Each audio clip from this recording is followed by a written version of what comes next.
जय हिंद। जय हिंद सभी को। कैसे हैं आप लोग? आज सुबह सुबह बरसात हो गया नहीं? बारिश नहीं हुआ जी सुबह सुबह? बहुत लोग इसी चक्कर में सोच रहे चलो घर ही से पढ़ लिया जाए।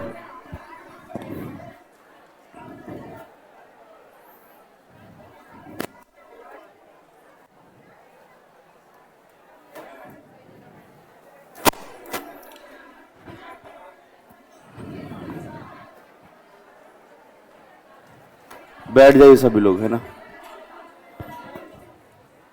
आज संडे है कि सैटरडे है? संडे, शनिवार नहीं, दूसरे टाइम में आपको क्लास हो रहा है ना। शनिवार को तो छुट्टी नहीं रहता था जी आप लोगों को? क्लास भी रहता है छुट्टी रहता है कि क्लास आज भी? चलो एक बार गुड मॉर्निंग जितने लोग लाइव आए हुए हैं, ठीक है।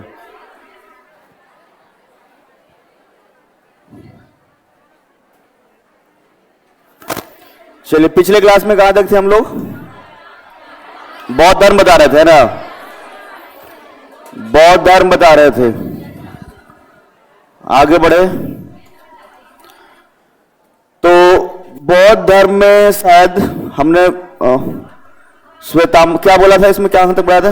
हीनयान महायान ये बताया था, त्रिरत्न के बारे में बताया था।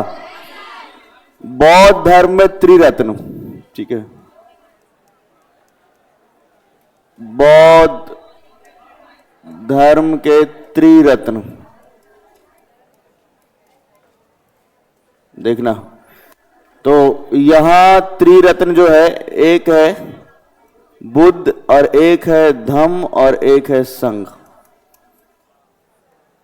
देखो, जब अभी हम आप लोगों को पढ़ाएंगे जैन धर्म, तो जैन धर्म में भी त्रिरत्न होगा, बौद्ध धर्म में भी त्रिरत्न होगा। दोनों जगह पर त्रिरत्न देखने के लिए मिलेगा, लेकिन दोनों का मीनिंग अलग होगा। बौद्ध धर्म के त्रिरत्न का मीनिंग अलग होगा और जैन धर्म के त्रिरत्न का मीनिंग अलग होगा। तो सबसे पहले यहां देखिएगा, बौद्ध धर्म में जो हमने बताया त्रिरत्न, बुद्ध धम्म और संघ। बुद्ध धम्म और, अब आवाज कम करा दे। अच्छा ठीक है, थोड़ा सा वॉल्यूम कम कर देना। अरे हाँ ठीक हो रहा है। बुद्ध धम्म और बौद्ध धर्म में त्रिरत्न। अब देखना इसका मतलब क्या होता है कि हम बुद्ध के शरण में हैं, ये कहना यही चाह रहा है। जब आप बौद्ध धर्म को अपनाएंगे तो ये त्रिरत्न का ज्ञान दिया जाता है और उसके माध्यम से यही बताया जाता है कि हम बुद्ध के, क्या हुआ? आवाज तेज कर दो। हाँ, कभी तेज कभी कम बताओ। अभी देखो ठीक है? हाँ अरे बताओ ना, ऐसे कि ऐसे कैसे क्या सुनेंगे थोड़े ना, तुम ऐसे क्या बताओ, ठीक है ना? रद गदा हुआ। तो बुद्ध धम्म संघ, क्या बोला हमने? मतलब कि हम बुद्ध के शरण में हैं, बुद्ध के शरण में है। दूसरा देखना, धम्म है, इसका मतलब हम धर्म के शरण में हैं, धर्म के शरण में हैं। और ये संघ जब कहेगा तो हम जो है बौद्ध धर्म के संघ में हैं, ठीक है। संघ में, धर्म के संघ में शामिल, ये इसका मतलब होता है। धर्म के संघ में शामिल, धर्म के संघ में शामिल। तो इस लाइन को कभी आपने जरूर सुना होगा, बुद्धम शरणम गच्छाम, सुना है? ये और कुछ नहीं है, ये आपका यही कह रहा है कि हम बुद्ध के शरण में हैं, ठीक है, हम धर्म के शरण में हैं और हम जो है बौद्ध धर्म के संघ में हैं। बात समझ में आ रहा है कि नहीं आ रहा है? तो जब बौद्ध धर्म अपनाएंगे तो बौद्ध भिक्षुकों को जो है इसी के माध्यम से जोड़ा जाता है। तो त्रिरत्न जो बौद्ध धर्म में है, वो त्रिरत्न का मतलब है बुद्ध धम्म और संघ। क्या हो गया? है ना, बुद्ध के शरण में, धर्म के शरण में या धर्म के संघ में शामिल, यही हो गया आपका त्रिरत्न। देखो बौद्ध धर्म में अगर कहा जाए तो इसमें बौद्ध धर्म में देवी देवता को नहीं माना जाता है, देवता का मान्यता नहीं है, देवता का मान्यता नहीं है। और इस बात को सबसे पहले जो है वो गौतम बुद्ध खुद बोले हैं कि कोई देवी देवता नहीं होता है। बात समझ में आ रहा है? गौतम बुद्ध क्या बोले कि कोई देवी देवता नहीं होता है। हमने एक बात बताया था कल के क्लास में कि गौतम बुद्ध का महापरिनिर्वाण कब हुआ? 400। तो महापरिनिर्वाण यानी मृत्यु के बाद जो है ये बौद्ध धर्म दो भागों में बट गया, हीनयान और। जैसा गौतम बुद्ध बोलते थे उन्हीं के उपदेशों को हूबहू जो है हीनयान में कहा गया। किसमें कहा गया? जबकि एक दूसरा पक्ष बन गया भिक्षुकों का और वो महायान। तो महायान के लोग जो है उसमें कई परिवर्तन कर दिए, धर्म में कई परिवर्तन, और उसी में जो है महायान में ही गौतम बुद्ध को ही जो है देवता मान लिया गया। अब सोच लो, गौतम बुद्ध खुद कह रहे हैं कि कोई देवी देवता, और बाद में इनके महापरिनिर्वाण के बाद इनको ही देवता मान लिया गया, लेकिन वो दूसरे वाले शाखा में जो कि महायान में। किसमें बोला हमने? तो यहां हम कह रहे हैं कि देवी देवता का मान्यता नहीं है, ठीक है। इसमें आत्मा को भी नहीं माना जाता है, आत्मा का मान्यता भी नहीं है, आत्मा का मान्यता भी। लेकिन इस समय जो है क्या कह रहा है यही बौद्ध धर्म कि पुनर्जन्म होता है, पुनर्जन्म। तो लॉजिकल थोड़ा सा अगर देखेंगे हम लोग, पुनर्जन्म होता है, थोड़ा सा लॉजिकल कि अगर आत्मा नहीं है तो पुनर्जन्म कैसे है? समझ में आ रहा है हम क्या कह रहे हैं यहां पे? आत्मा का मान्यता नहीं है लेकिन पुनर्जन्म का मान्यता है। थोड़ा सा लगेगा कि लॉजिक से हट करके है, मतलब पुनर्जन्म कहने का मतलब पहले वाला किसी का आत्मा है फिर दोबारा उसको पुनर्जन्म मिला। हो सकता है कि इनका कहना ऐसा रहा होगा कि एक बार जितना आपका सॉफ्टवेयर में जो कुछ अपने जीवन में चला वो सब डिलीट हो गया और उसी के कर्म के आधार पर आपको फिर से दूसरा जन्म मिलेगा। बात समझ में आ रही कि नहीं आ रहा है? तो इसमें लेकिन अब चूंकि है ये लाइन इस तरीके से मान्यता है तो आपको याद रखना ही होगा। देवता का मान्यता है? नहीं है। आत्मा का मान्यता नहीं है। पुनर्जन्म? जैन धर्म में जाएंगे तो देवता का मान्यता नहीं है, आत्मा का है और पुनर्जन्म का भी। समझ में आ रहा है ना? दोनों में ये फर्क होगा। अब देखना, ये जो बौद्ध धर्म है, अगर इस बौद्ध धर्म के बारे में कहा जाए तो इसमें अगर किसी को मोक्ष की प्राप्ति चाहिए, देखो किसी भी धर्म में, ठीक है, स्वर्ग, मोक्ष की प्राप्ति, या फिर हो सकता है कि केवल यानी उच्च कोटि का ज्ञान, ऐसी चीजें जो है देखने को मिलेगा। तो मोक्ष की प्राप्ति ये अंतिम रूप से जो है धर्म के आधार पर चलने वाले व्यक्ति को जो है अगर एकदम सही सुसज्जित संगठित तरीके से चला है तो उसको प्राप्त होता है। और ये हर एक धर्म में, जैसे हिंदू में बात करेंगे तो आपको स्वर्ग की प्राप्ति, अगर हिंदू धर्म के अनुसार आपने अपने पूरे जीवन को जिया है तो यही इसमें कहा जाएगा कि आपको स्वर्ग की प्राप्ति होगी। उसी प्रकार से जो है अगर कहा जाए बौद्ध धर्म में, तो बौद्ध धर्म में भी क्या होगा? मोक्ष की प्राप्ति। क्या होगा? तो इस्लाम में भी ऐसा है, क्या होगा? जन्नत। उसी प्रकार से अगर कहा जाए तो फिर जैन धर्म में भी है और बौद्ध धर्म में भी है। तो बौद्ध धर्म में इसको कहते हैं मोक्ष की प्राप्ति। क्या कहते हैं? ठीक है। तो अगर मोक्ष की प्राप्ति अगर कहा जाए तो इसमें याद रखना है कि यहां अगर किसी को मोक्ष की प्राप्ति करना है तो इसके लिए मध्यम मार्ग को बताया गया है। कैसा बताया गया है? मध्यम मार्ग को बताया गया है। ध्यान से सुनना, ये बौद्ध धर्म और जैन धर्म दोनों में एक बड़ा फर्क ये है, जैन धर्म नियमों को लेकर के बहुत अधिक कठोर रहा है, ठीक है, और बौद्ध धर्म इतना अधिक कठोर नहीं है। जैन धर्म में आप गृहस्थ जीवन में किसी प्रकार से मोक्ष की प्राप्ति नहीं कर सकते हैं, आपको उसके लिए सन्यासी बनना पड़ेगा। क्या बनना पड़ेगा?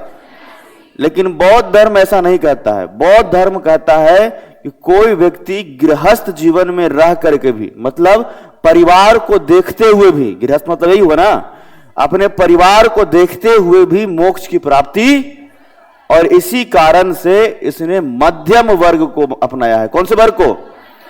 जबकि जैन धर्म में एकदम कठिन नियम बनाए गए हैं। उसका तो सन्यासी वाला मार्ग अभी हम जब बताएंगे तो आपको लगेगा कि इससे बढ़िया ठीक है कि दूर ही रहे थोड़ा, आखिर यही कारण से तो जैन धर्म का उत्थान नहीं हुआ। जैन धर्म बहुत सीमित रह गया। उसमें तो भाई आपको एक तो ट्रेलर दिए थे ना, संलेखना विधि, वो तो एक चीज हम बताए थे उसमें। उसके अलावे कई ऐसे हैं, जीवन के सभी भौतिक सुख से दूर रहना। अपना ही बाल उखाड़ता है, दाढ़ी के बाल उखाड़ता रहेगा जो जैन गुरु रहेगा, अपना ही सर के बाल उखाड़ते रहेगा। अपने शरीर को कष्ट देना है, दूसरे वाले को नहीं। समझ में आया कि नहीं? लेकिन यहां तो दूसरे को ही कष्ट देना है। अपने शरीर को तो कष्ट होना नहीं चाहिए, और दूसरों को कष्ट देने से सुकून मिलता है। भले फेल हो गया, भले गिर गया, ठीक है, बगल से कोई गुजर रहा है, बरसात में बेचारा गिर जाए, देखे ही समझ में आएगी। एक बार घर से निकले, एक लड़की जा रही थी दूध लाने के लिए, ऐसे लेके हाथ, बरसात का समय था तो पैर नहीं फिसलता है, पैर फिसला, गिर गई तो कह रही ना, आज हम गिर गए।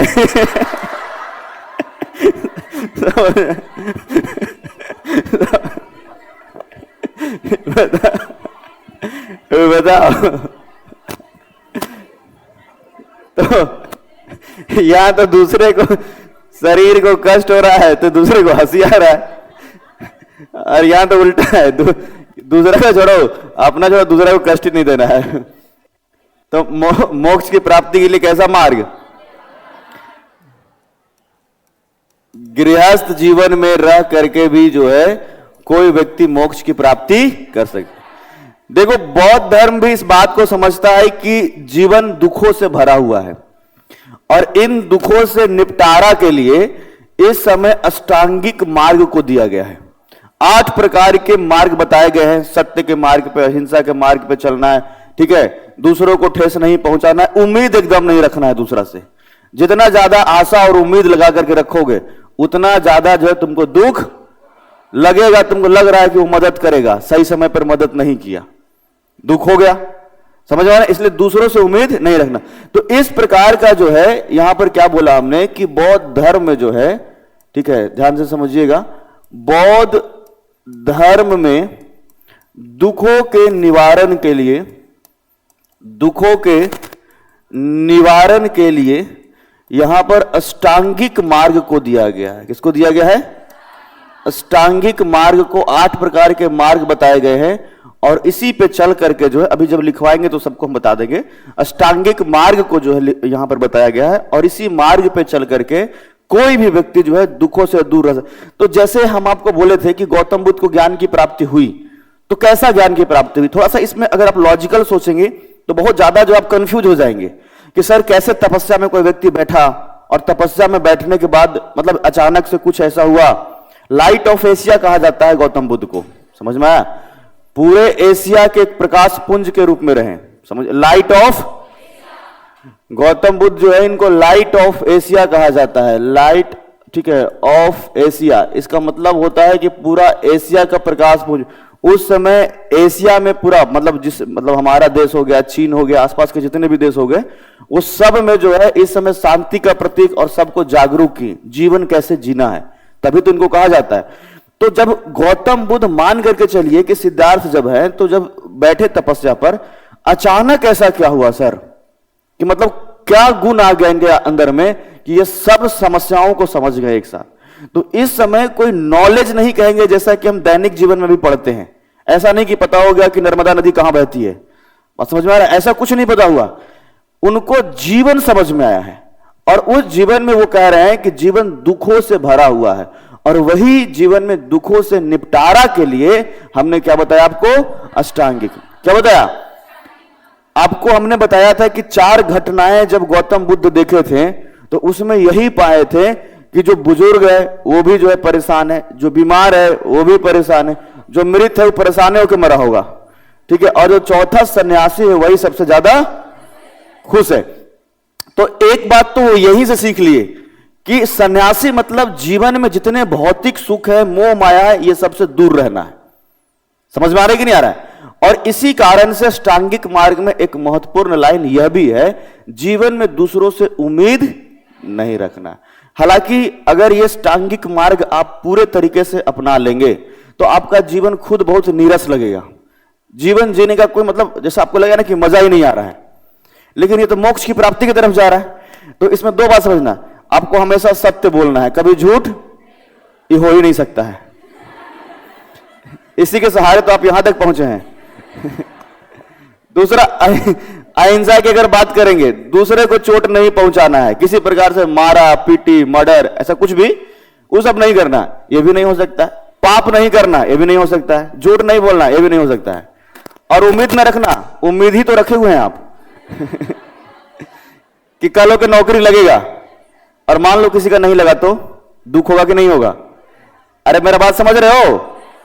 अरे एक उम्मीद ही तो है तुमको कि नौकरी बीपीएससी क्लियर, लेकिन यह भी जानता है कि सबका बीपीएससी नहीं, लेकिन दुख होगा कि नहीं होगा?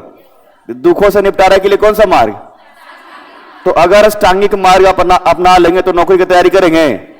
नहीं कर, अरे तैयारी ही नहीं करोगे, क्योंकि तुम जानते हो कि ये तैयारी करना मतलब उम्मीद लगाना आयोग से ये नौकरी होगा। हम तो यार तुम लोग को एकदम कहते हैं, एकदम कर्म करते जाओ, फल मिलेगा मिलेगा, जबरदस्ती करवा रहे हैं। नहीं, जबकि कुछ लोगों को पता है कि इतना पढ़े में तेजे नहीं हम है, खुद कुछ लोग एक्सेप्ट कर चुके हैं इस बात को कि पढ़ते ही नहीं नौकरी कहां से होगा, लेकिन फिर भी कह रहे हैं कि मेहनत करो एक दिन सफलता मिले।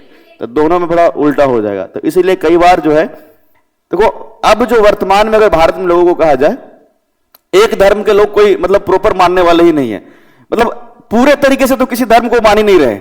जिस तरीके से किसी भी धर्म, इस्लाम में जिस तरीके से कहा गया है, बताया गया है, वैसे भी मान पाना एकदम संभव नहीं है। बौद्ध और जैन तो छोड़ दो, जो हिंदू में भी है उसमें भी नहीं है। ऐसा मतलब जनरली ऐसा है कि किसी भी धर्म में मतलब जीवों का हत्या करना ये सब चीज नहीं बताया गया है, लेकिन मानने को कोई तैयार है? आज के समय में सब कितने लोग नॉनवेज खाते हैं? ईमानदारी से बताना। देखो देखो, ईमानदारी से 2-4 लोग तो ऐसे से कर रहे हैं अभी। कभी कभी खा लेते हैं, नहीं बताओ बताओ जरा, ऐसे कैसे चलेगा?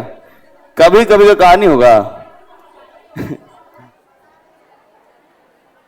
देखो, बौद्ध धर्म से संबंधित कुछ स्थापत्य रहेंगे जो बार बार आपको मिलेंगे। एक मिलेगा चैत्य का नाम। क्या बोला हमने? चैत्य समझ लीजिए कि जैसे हिंदू धर्म में मंदिर होता है, उसी प्रकार से पूजा करने का स्थान, पूजा करने का, जिस प्रकार से हमने कहा अभी कि जैसे हिंदू में कैसे मंदिर होता है या कहे मस्जिद होता है, उसी प्रकार से बौद्ध धर्म में चैत्य बनाए जाते हैं। क्या बनाए जाते हैं? समझ में आया? उसके अलावा मिलेगा स्तूप। क्या मिलेगा? स्तूप का नाम सुना है? क्या होता है? 2-3 बात यहां समझना। देखो, जब गौतम बुद्ध का महापरिनिर्वाण हुआ, ठीक है, तो जब महापरिनिर्वाण हुआ तो उस समय क्या हुआ कि उनके अस्थियों को 8 अलग अलग भागों में बांटा गया। ठीक है, तो जिस जगह पर इनके स्तूपों, जिस जगह पर इनके अस्थियों को रखा गया है, उसी जगह पर जो है स्तूप निर्माण किए गए। क्या निर्माण किए गए? जैसे कैसे मान करके चलो कि हम मकबरा कहते हैं, जैसे आपको इस्लाम में बताते हैं आपको, तो उसी तरीके से आप समझिएगा कि इनके अस्थियों को जहां जहां पर रखा गया उसको स्तूप कहेंगे। एक तो ये बातें हैं। एक और प्रकार का स्तूप होगा जिसमें बौद्ध धर्म में या फिर कहें गौतम बुद्ध के जीवन के घटनाओं से संबंधित अगर वह स्थान रहेगा तो वहां पर भी स्तूप का निर्माण कराया जाएगा। बात समझ में आ रहा है? एक तो अस्थि वाला बात हमने जो बताया। दूसरा, बौद्ध धर्म या गौतम बुद्ध के जीवन से संबंधित कोई भी घटनाएं अगर उस स्थान पे हुआ है तो वहां पर भी स्तूप बनाया जा सकता है। तो इसमें सीधा याद रखना एक बात स्तूप को लेकर के कि गौतम बुद्ध के जीवन के घटनाओं, ठीक है, गौतम बुद्ध के जीवन के घटनाओं से संबंधित या फिर कहें बौद्ध धर्म से संबंधित, बौद्ध धर्म से संबंधित कोई भी ऐसी घटना है उसमें अगर कहा जाए तो हम स्तूप कहेंगे। क्या कहेंगे उसको? तो जो अशोक थे, अशोक के बारे में ऐसा कहा जाता है कि अशोक ने 84,000 स्तूपों का निर्माण कराया था। कितना? अशोक ने 84,000, कितना बोला हमने? अशोक के द्वारा 84,000, अशोक के द्वारा 84,000 स्तूपों का निर्माण कराया गया था। कुछ इतिहासकार इसको नहीं मानते हैं कि 84,000 बहुत अधिक है, तो इतना अधिक नहीं कराया होगा। लेकिन फिर भी आपको समझ के लिए थोड़ा सा ये कहीं ना कहीं जो है ये अशोक के कह सकते हैं एक तरीके से धर्म को लेकर के जो प्रेम है उसको भी दिखाता है। मतलब सबसे अधिक दीवानगी अगर किसी राजा को किसी धर्म के प्रति हुआ था तो वो अशोक थे। कौन थे? जैन धर्म को अपनाने वाले जो चंद्रगुप्त मौर्य थे उनका दीवानगी भी इस स्तर का नहीं था। वो तो उनको कुछ दिन में निपटा दिया जी। नहीं समझ में आएगी नहीं? भाद्र बाहु पता नहीं कौन सा भाई घोल के क्या पिलाएं, तो कुछ ही दिन में समझ में आएगी नहीं यार। लेकिन अशोक को दीवानगी ऐसा चढ़ा कि कहा कि हम मरेंगे नहीं अभी, पहले इस धर्म का उत्थान करके दम। और इतना पावरफुल व्यक्ति है अशोक, समझ में आ रही है कि नहीं आ रहा है? अफगानिस्तान तक के साम्राज्य चल रहा है और अगल बगल के देश में भी लोग सब जानते थे अशोक को। अब जैसे मान लो कि कोरिया के जो मतलब शासक है उसके बारे में जानते हो कि नहीं जानते हो? किम जोंग के बारे में गए तो नहीं हो लेकिन जानते तो हो ना कम से कम। अशोक इससे कम थोड़े है। अशोक के बारे में लोग सुन रहा है कि कलिंग युद्ध में 1 लाख लोग को मार दिया। कितना का हत्या हुआ? अगर हम बताते 1000 को किम जोंग अगर आज मार देगा एकदम सीधा, तो उसके बाद पूरा विश्व में फिर से दोबारा बच्चा बच्चा जान जाएगा।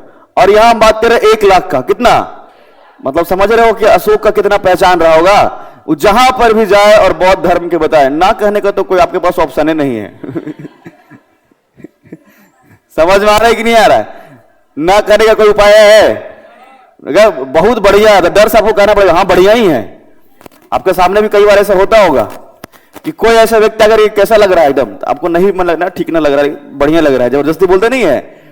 तो इसमें क्या बोला हमने कि इसी कारण से अशोक का दीवानगी इतना अधिक है बौद्ध धर्म के प्रति कि विदेशों तक सभी म्यांमार गए और आसपास श्रीलंका गया, फिर जितना भी भूटान आसपास के जितने भी देश है उस सब में। और अभी देखो कितना देश में बौद्ध धर्म के लोग मानने वाले हैं। सबसे कम तो भारत में ही है जी।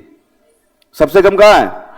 बाकी जितना देश तुमको दिखता है, Nepal, Bhutan, Sri Lanka, Vietnam, Cambodia, Malaysia, Thailand, Australia, चीन, तिब्बत, ये जितना भी देश दिखता है सब में बौद्ध धर्म के लोग बहुत अधिक है। समझ में आ रहा है कि नहीं आ रहा है? चीन में भी बहुत अधिक। तो ये आपका स्तूप है। तीसरा जो है वो स्तंभ दिखेगा। क्या बोला हमने? स्तंभ का प्रयोग ज्यादातर जो हुआ है वो धर्म के प्रचार के लिए हुआ है। धर्म प्रचार, स्तंभ जो बनाए गए हैं वो ज्यादातर बनाए गए हैं धर्म के प्रचार के लिए। किस लिए बनाए गए हैं? धर्म के प्रचार। तो बीपीएससी में इस प्रश्न को एक बार पूछा है कि चैत, स्तूप या स्तंभ किस धर्म से संबंधित है? आसान सा प्रश्न है, 69 बीपीएससी में शायद इसको पूछा गया। ठीक है, चैत, स्तूप या स्तंभ कौन से धर्म से संबंधित है? बौद्ध धर्म से संबंधित है। चलो, तो बौद्ध धर्म में जो बचे हुए हिस्से हैं पहले इसको लिख लिया जाए, फिर हम लोग जैन धर्म की तरफ प्रस्थान करेंगे और उसको भी आज कंप्लीट करेंगे।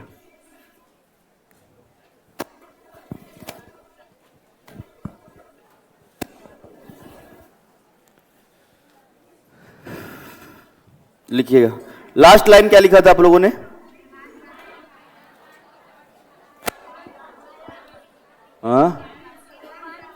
ही नहीं अराउंड में आया लिखा था क्या? चलो इससे, हाँ ठीक है, आगे नेक्स्ट पॉइंट बना करके लिखना, इन सबसे बाहर निकल के थोड़ा स्पेस लेकर के लिखना बौद्ध धर्म में त्रिरत्न, बौद्ध धर्म में त्रिरत्न बुद्ध, धम्म तथा संघ है। त्रिरत्न बुद्ध, धम्म तथा संघ है।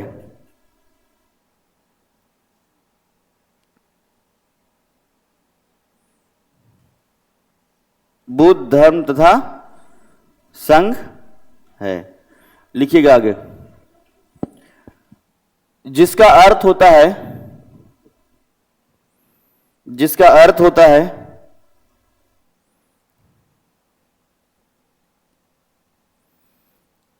कि हम बुद्ध के शरण में हैं, हम बुद्ध के शरण में हैं,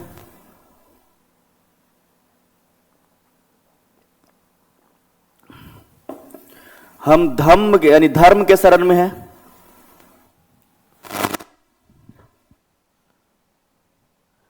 धर्म के शरण में है, तथा हम बौद्ध धर्म के संघ में हैं, तथा हम बौद्ध धर्म के संघ में हैं।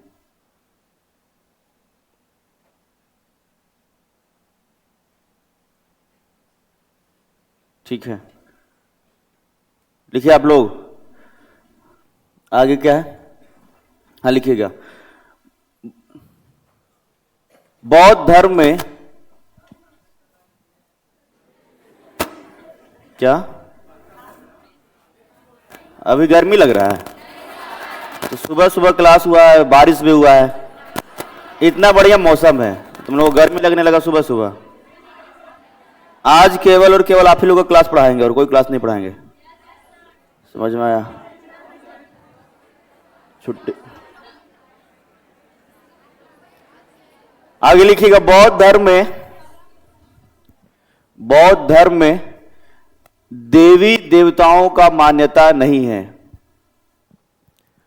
बौद्ध धर्म में देवी देवताओं का मान्यता नहीं है। ठीक है, लिखिए। किंतु जब गौतम बुद्ध का महापरिनिर्वाण हुआ, जब गौतम बुद्ध का महापरिनिर्वाण हुआ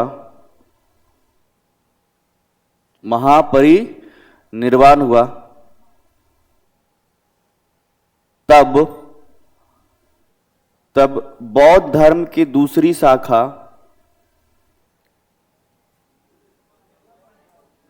महापरिनिर्वाण हुआ। तब काहे तुम लोग हल्ला कर रहे हैं?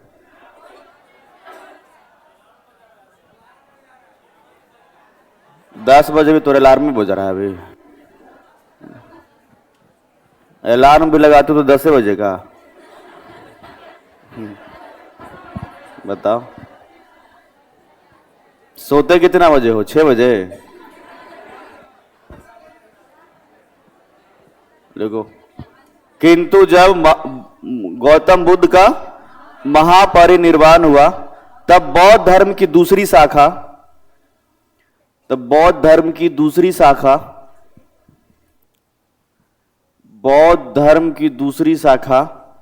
महायान के द्वारा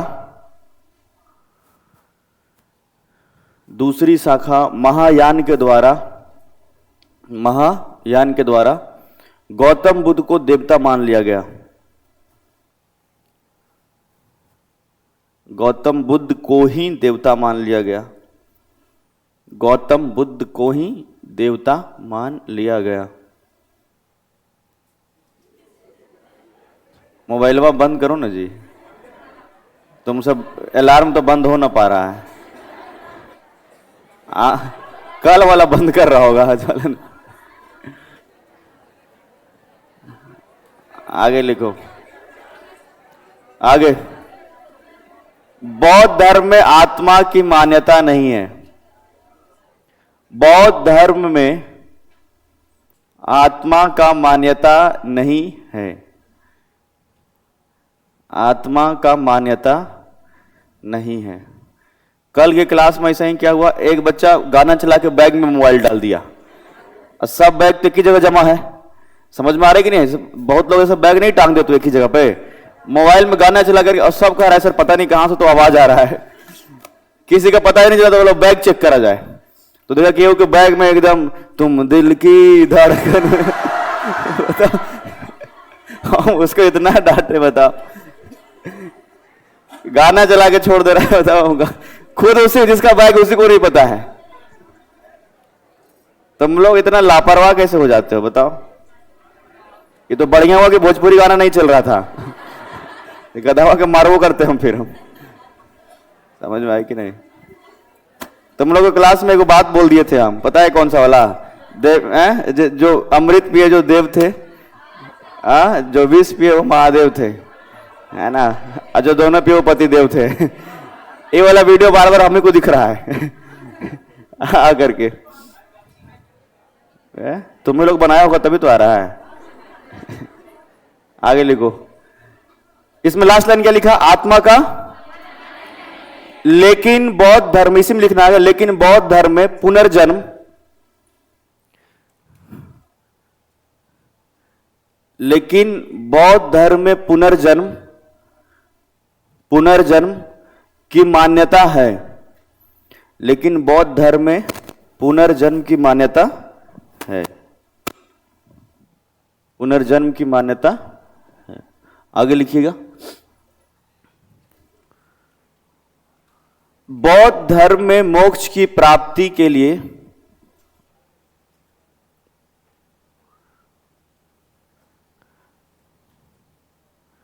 बौद्ध धर्म में मोक्ष की प्राप्ति के लिए मध्यम मार्ग को बताया गया है, मध्यम मार्ग को बताया गया है। लिखिए आप लोग।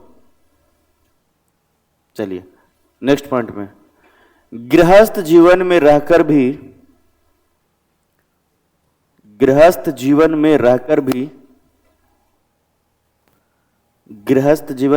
भी कोई व्यक्ति मोक्ष की प्राप्ति कर सकता है, मोक्ष की प्राप्ति कर सकता है।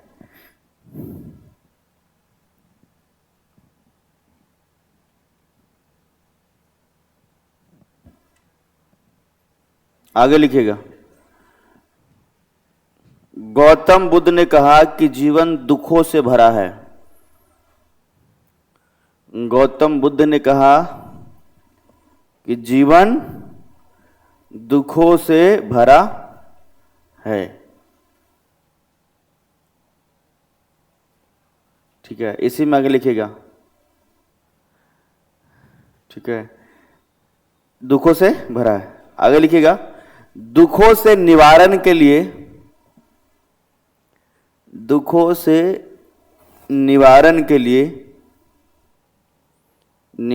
लिए गौतम बुद्ध ने अष्टांगिक मार्ग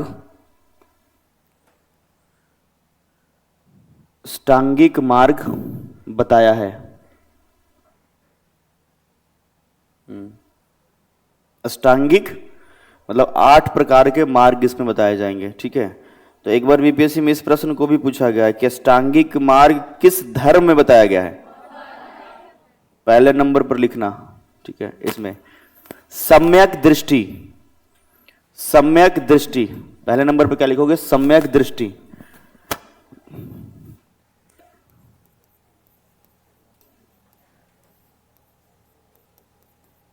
सम्यक दृष्टि, एकदम सही नजर रखना है। ठीक है, सम्यक, दूसरे नंबर पर लिखना सम्यक संकल्प, सम्यक संकल्प। ठीक है, तीसरे नंबर पर सम्यक वाक्य, सम्यक वाक्य। समझ रहे हो? एकदम सही बात ही बोलना है, जो कि संभव। तुम लोग ईमानदार व्यक्ति हो, लेकिन बोल देते हो कि हमसे संभव। आगे लिखो, सम्यक कर्म, एकदम सही काम ही करना है, केवल गलत काम ये भी संभव। ईमानदार हो कि नहीं तुम लोग? सम्यक कर्म लिखे, उसके बाद लिखो सम्यक आजीविका, सम्यक आजीविका। इसका मतलब होता है कि जीवन को एकदम सही तरीके से जीना है, दूसरे को किसी प्रकार से कष्ट नहीं पहुंचाना है, जो कि संभव। लिखे, आगे लिखो सम्यक व्यायाम,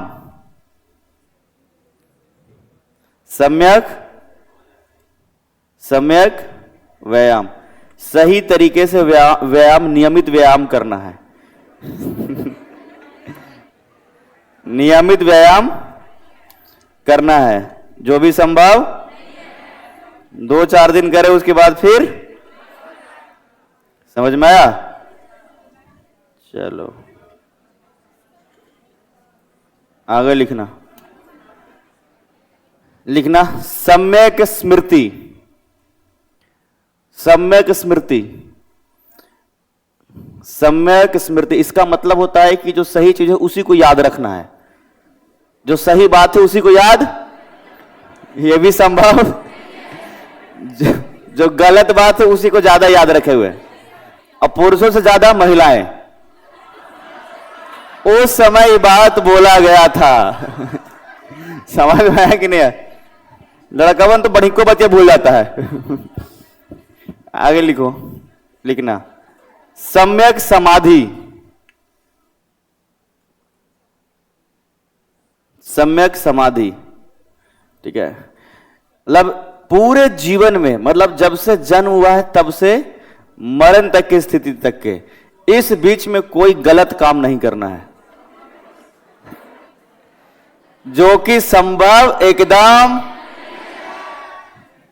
ये कौन सा मार्ग है? अष्टांगिक मार्ग है। कौन सा मार्ग है? अष्टांगिक मार्ग है, जो कि आप सभी से संभव, लेकिन कौन से धर्म में है? बौद्ध धर्म में। आगे क्या बताया है देखना, ठीक है। रुको, आगे एक लाइन लिखना। बौद्ध धर्म में 10 सील को बताया गया है, ठीक है। 10 सील, 10 सील, 10 सील को बताया गया है, ठीक है। इसी में लिखिएगा आगे, ठीक है। 10 सील को बताया गया, नेक्स्ट पॉइंट बना करके लिखिएगा। जो बौद्ध धर्म के मानने वाले लोग होते हैं, या जो है ना बौद्ध धर्म के उपासक होते हैं, जो बौद्ध धर्म के उपासक होते हैं, उनको 10 सील के माध्यम से, 10 सील के माध्यम से सत्य, अहिंसा, कॉमा देखे, अपरिग्रह। अपरिग्रह का मतलब धन जमा नहीं करना। अस्तेय मतलब झूठ ना बोलना। सत्य, अहिंसा, ठीक है। अपरिग्रह, अपरिग्रह लिखो अस्तेय। जैन धर्म में भी हम इसको बताएंगे। अस्तेय, ब्रह्मचर्य, बस 2 लाइन में। सत्य, अहिंसा, अपरिग्रह, अस्तेय, ब्रह्मचर्य। हाँ अच्छा ठीक है, लिखो ब्रह्मचर्य, ठीक है। लिखे, आगे बढ़े। मदिरा निषेध, मदिरा निषेध। मदिरा निषेध नहीं लिख पा रहे हो? मदिरा निषेध। विकाल भोजन न करना। विकाल भोजन, इसका मतलब होता है एकदम समय पर भोजन करना चाहिए, देर से भोजन नहीं करना चाहिए, ठीक है। विकाल भोजन ना करना। दूसरा, कोमल सैया का त्याग।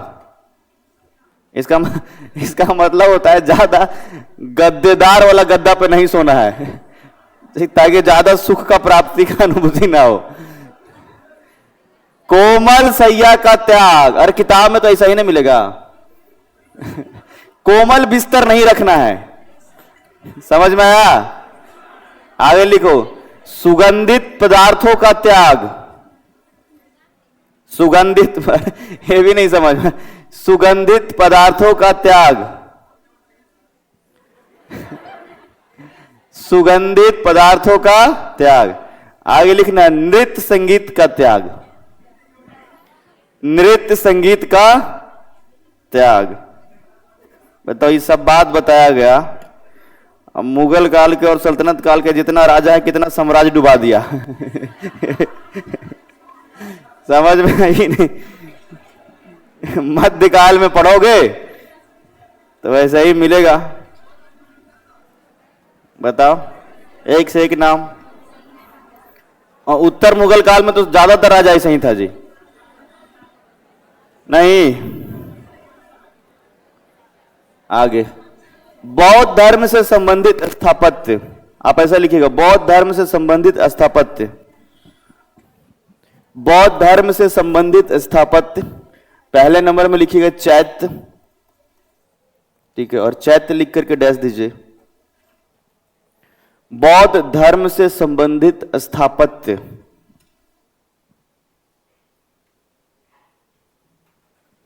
ठीक है, स्थापत्य, इसमें लिखिएगा पहले नंबर में चैत्य, चैत्य लिख करके डैश दीजिए।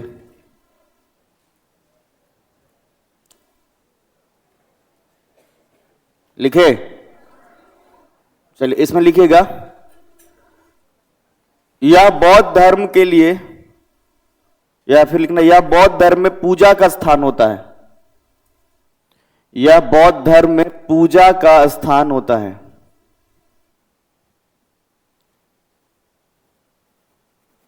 बौद्ध धर्म में पूजा का स्थान होता है, ठीक है। आगे लिखिए दूसरे नंबर पर स्तूप, स्तूप, ठीक है, इसमें लिखिएगा, ठीक है, पहला पॉइंट में लिखिए इसमें, ठीक है। गौतम बुद्ध के अस्थियों को, गौतम बुद्ध के अस्थियों को 8 स्थानों पर ले जाया गया, 8 स्थानों पर ले जाया गया, 8 स्थानों पर ले जाया गया, जहां स्तूप का निर्माण किया गया, स्तूप का निर्माण किया गया, ठीक है। एक और पॉइंट इसमें ऐड कर लीजिएगा, ठीक है। गौतम बुद्ध के जीवन से संबंधित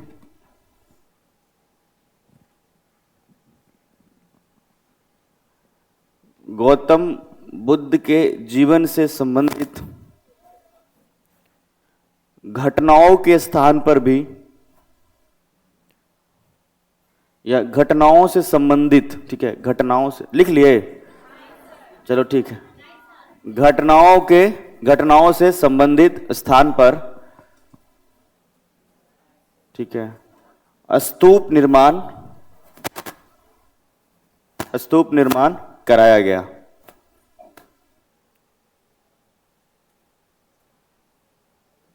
ठीक है। तीसरा लिखना स्तंभ, तीसरा लिखना स्तंभ, ठीक है।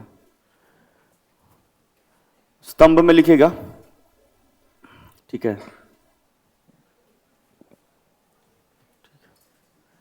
यह मुख्य रूप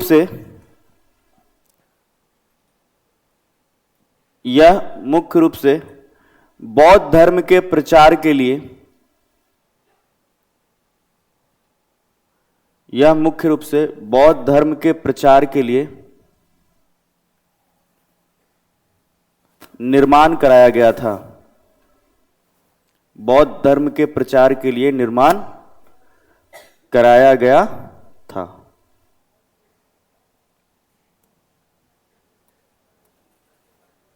किसके निर्माण के लिए?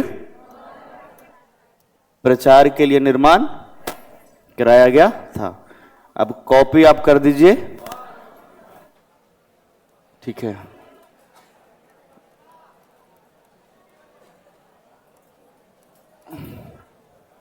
ठीक है, आगे जो एक महत्वपूर्ण धर्म, इसका नाम क्या है? जैन धर्म। कौन सा? जैन धर्म है। बौद्ध धर्म सबसे अधिक मानने वाला राजा, मतलब जो सबसे अधिक, जिसको सबसे अधिक प्रिय है, वो कौन है? अशोक के समय में हम बता भी दिए थे इस बात को। तो जैन धर्म को देखना, समझना सभी लोग। बंद हो गई कॉपी। देखो, जैन शब्द का जो उत्पत्ति हुआ है, ये जीन से हुआ है। जैन शब्द जो है वो जीन से बना हुआ एक शब्द है, ठीक है। जैन शब्द जीन से बना है। किससे बना है? और जीन का अर्थ होता है विजेता। क्या होता है? जीन का अर्थ क्या होता है? विजेता। तो इस धर्म का नाम है जैन धर्म, ठीक है। और जैन बना है जीन धर्म से, जिसका मतलब क्या होता है? विजेता। तो इसमें याद क्या रखना है, ध्यान से समझिएगा। जैन धर्म हो या बौद्ध धर्म हो, दोनों का उत्थान का एक प्रमुख कारण यह था कि 6ठी शताब्दी ईस्वी पूर्व 2 महत्वपूर्ण कारण हमने बताया था। एक तो यह कि इस समय जो राजा है वो सब अपने साम्राज्य को बढ़ाने में लगा हुआ है, मतलब जितना ज्यादा से ज्यादा दूसरे भूभाग को जीत लिया जाए, यही करने में लगा हुआ है। और ऐसी स्थिति में अगर देखा जाए तो जैन धर्म और बौद्ध धर्म दोनों प्रतीक के रूप में बना है, ठीक है। आप लोग मेंस का जो है प्रैक्टिस करते होंगे, थोड़ा बहुत नहीं करते हो? कभी कभार नहीं कर लेते हो? अभी एक प्रश्न लिखो तो मेंस के लिए, उसको तुम लोग लिखना, कॉपी के पीछे लिख लीजिए। एक आध हफ्ते के भीतर जब समय मिलेगा तो उसको आप जो है लिख करके जमा कर दीजिएगा, ठीक है। बता देते हैं, अरे लिखो तो पहले, ठीक है। लिखिएगा, बौद्ध धर्म के उत्कर्ष के कारणों का उल्लेख करें। बौद्ध धर्म के उत्कर्ष के कारणों का उल्लेख करें। उत्कर्ष के कारणों का उल्लेख करें, ठीक है। इसी में आगे लिखिएगा, बौद्ध धर्म का बिहार पर क्या प्रभाव पड़ा। बौद्ध धर्म का बिहार पर क्या प्रभाव पड़ा, बताएं। बिहार पर क्या प्रभाव पड़ा, बताएं। लिख लिया आप लोग? तो इसको आप एक हफ्ते में, ठीक है, 300 शब्दों में, 300 ही आप लोग, ठीक है। अब ध्यान से सुनो, आप लोगों को जो कंटेंट हमने दिया है वो, साथ में आप इंटरनेट का भी सहारा लेंगे, ठीक है। हमने जो पढ़ाया है वो केवल जो है वो मेंस के लिए तो केवल है नहीं, वो प्रीलिम्स के लिए हमने पढ़ाया। यहां से भी कंटेंट को जोड़िएगा और साथ साथ में इंटरनेट से भी, और उसको अच्छे तरीके से आप लोग लिख करके जमा करिएगा, ठीक है। एक हफ्ते के भीतर कर देना इसको, ठीक है। देखो, जैन धर्म में एक शब्द बार बार मिलेगा आप लोगों को, तीर्थंकर। क्या मिलेगा? तो जैन धर्म के उत्थान में जिन महापुरुषों का योगदान रहा उसी को तीर्थंकर कहते हैं। क्या कहते हैं? अरे इधर देखो ना, दोबारा पूछेंगे तो याद रहेगा नहीं। जैन धर्म के उत्थान में अलग अलग समय पर जिन महापुरुषों का जो है वो योगदान रहा उसी को क्या कहेंगे? तीर्थंकर। तो जैन धर्म में कुल 24 तीर्थंकर रहे। जैन धर्म के कुल 24 तीर्थंकर रहे, इस बात को समझिएगा। मतलब अलग अलग समय पर ऐसे 24 महापुरुष होंगे जिसने जैन धर्म के उत्थान में अपना योगदान दिया होगा। समझ में आ रहा है कि नहीं आ रहा है? अरे समझ रहे हो? तो इसमें जो 24 तीर्थंकर है, इसमें कुछ तीर्थंकरों का नाम आपको याद रखना है। तो सबसे पहला तीर्थंकर, और इनका नाम है ऋषभ देव। क्या नाम है? तीर्थंकर कौन होते हैं? क्या देते हैं? जैन धर्म के उत्थान में अपना महत्वपूर्ण योगदान, धर्म प्रचार के रूप में हो सकता है, धर्म से संबंधित नीतियों को लेकर के हो सकता है। तो सबसे पहला जो इसमें तीर्थंकर है, इनका नाम बताओ। ऋषभ देव। इन्हीं को जो है जैन धर्म का संस्थापक कहा जाता है। जैन धर्म का संस्थापक, ठीक है, पहले नंबर पर, ठीक है। उसके अलावे अगर एक दो याद रखना चाहें तो ऋषभ देव के बाद एक थे अजीतनाथ। कौन है? अजीतनाथ। उसके बाद एक है जिनका नाम है संभवनाथ। क्या नाम है? तो एक ऋषभ देव वाला ज्यादा याद रखिएगा, महत्वपूर्ण है, ठीक है। और उसके बाद आते हैं, ठीक है, ऋषभ देव, अजीतनाथ, संभवनाथ। उसके बाद 23वां बड़ा महत्वपूर्ण है, 23वां बड़ा महत्वपूर्ण है और इसका नाम है पार्श्वनाथ। क्या नाम है? ये 23वें तीर्थंकर थे। कौन से नंबर के? और 24वें तीर्थंकर है महावीर स्वामी। 34वें तीर्थंकर कौन है? महावीर। कौन है जी? महावीर स्वामी।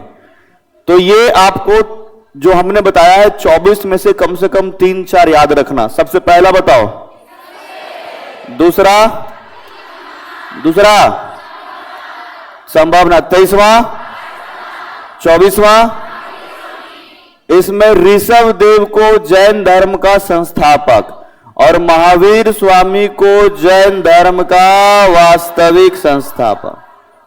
वास्तविक इसका मतलब समझो। देखो, स्थापना किया गया है ऋषभ देव के द्वारा, जबकि ज्यादा से ज्यादा परिवर्तन, ज्यादा से ज्यादा नीतियों का उल्लेख, ज्यादा से ज्यादा धर्म का प्रचार वो जो किया गया है वो किया गया है महावीर। तो ये महावीर स्वामी 24वें नंबर के भी हैं और साथ साथ में अंतिम तीर्थंकर भी याद रखना है। अंतिम, तो चाहे 24वां कह दे या फिर अंतिम कह दे, 24वां कहे या फिर अंतिम तीर्थंकर कौन है? महावीर। तो पार्श्वनाथ जो है वो आपके जैन धर्म में जो है 4 महाव्रतों को या कहें 4 शिक्षा को बताया। कितने शिक्षा को? तो अगर हम कहेंगे पार्श्वनाथ के बारे में, ध्यान से सुनना, अगर हम कहेंगे पार्श्वनाथ के बारे में तो आपको याद रखना है कि इन्होंने 4 प्रकार के महाव्रत को बताया है। कितना महाव्रत बताओ? कितना? देखो, पहला इसमें है सत्य। बताओ क्या है? दूसरा जो महाव्रत है यह है अहिंसा। क्या है? ठीक है। तीसरा जो है आपका अस्तेय। क्या है? और चौथा जो है वो है अपरिग्रह। क्या है? अपरिग्रह। ठीक है। ये 4 शिक्षा कहे या 4 जो है आपके महाव्रत कहे। समझ में आया? अगर आप जैन धर्म को अपनाए हैं, जैन धर्म को, तो ये 4 का पालन करना ही है पार्श्वनाथ के माध्यम से जो बताया गया है वो। इसमें एक और शिक्षा को जोड़ा गया है जो कि महावीर स्वामी के द्वारा। ठीक है। और वही है ब्रह्मचर्य। क्या है? तो 4 शिक्षा जो है किसके द्वारा दिया गया है? और 5वां जो इसमें है वो जोड़ा गया जो है महावीर स्वामी के द्वारा। किसके द्वारा? किनके द्वारा? ब्रह्मचर्य को किन्होंने जोड़ा है? महावीर। तो अगर अब आपसे कहा जाए कि अभी जो है जैन धर्म के महाव्रत कितने हैं? 5 है और पार्श्वनाथ के अनुसार 4 है। तो पहले नंबर पर क्या डिस्कस किया? सत्य मतलब समझते हो? क्या होता है? क्या होता है? कभी झूठ नहीं। तो आप लोग तो झूठ नहीं बोलते हैं ना? बोलते हैं, झूठ बोलते हैं, लेकिन हैं आप लोग ईमानदार। दूसरा क्या है? अहिंसा मतलब समझते हैं? क्या होता है?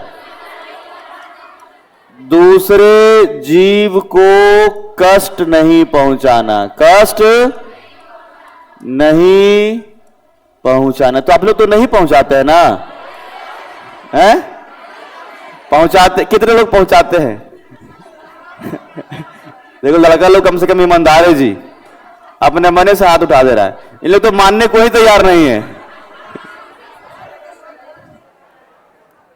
ये पता है आजकल के मतलब प्रकृति में ही मतलब ऐसा बना दिया गया है। ठीक है। इंसानों के प्रकृति ऐसा बन गया, बचपन से ही उसके मतलब प्रकृति नहीं ऐसा बना। जैसे मान लो कि 5 वर्ष का जब आपका उम्र रहा होगा, ठीक है, तो जब आपको कभी चॉकलेट मिला और आपके भाई को या आपके दोस्त को नहीं मिला, आपके भाई को मान लो नहीं मिला, घर में आपको चॉकलेट दे दिया गया और आपका भाई को नहीं मिला, आपको मिला इसलिए ज्यादा खुश है, आपके भाई को नहीं मिला इससे और भी ज्यादा आप खुश हो रहे हैं और नहीं बोले थे लियो लियो ऐसा नहीं कर रहे थे?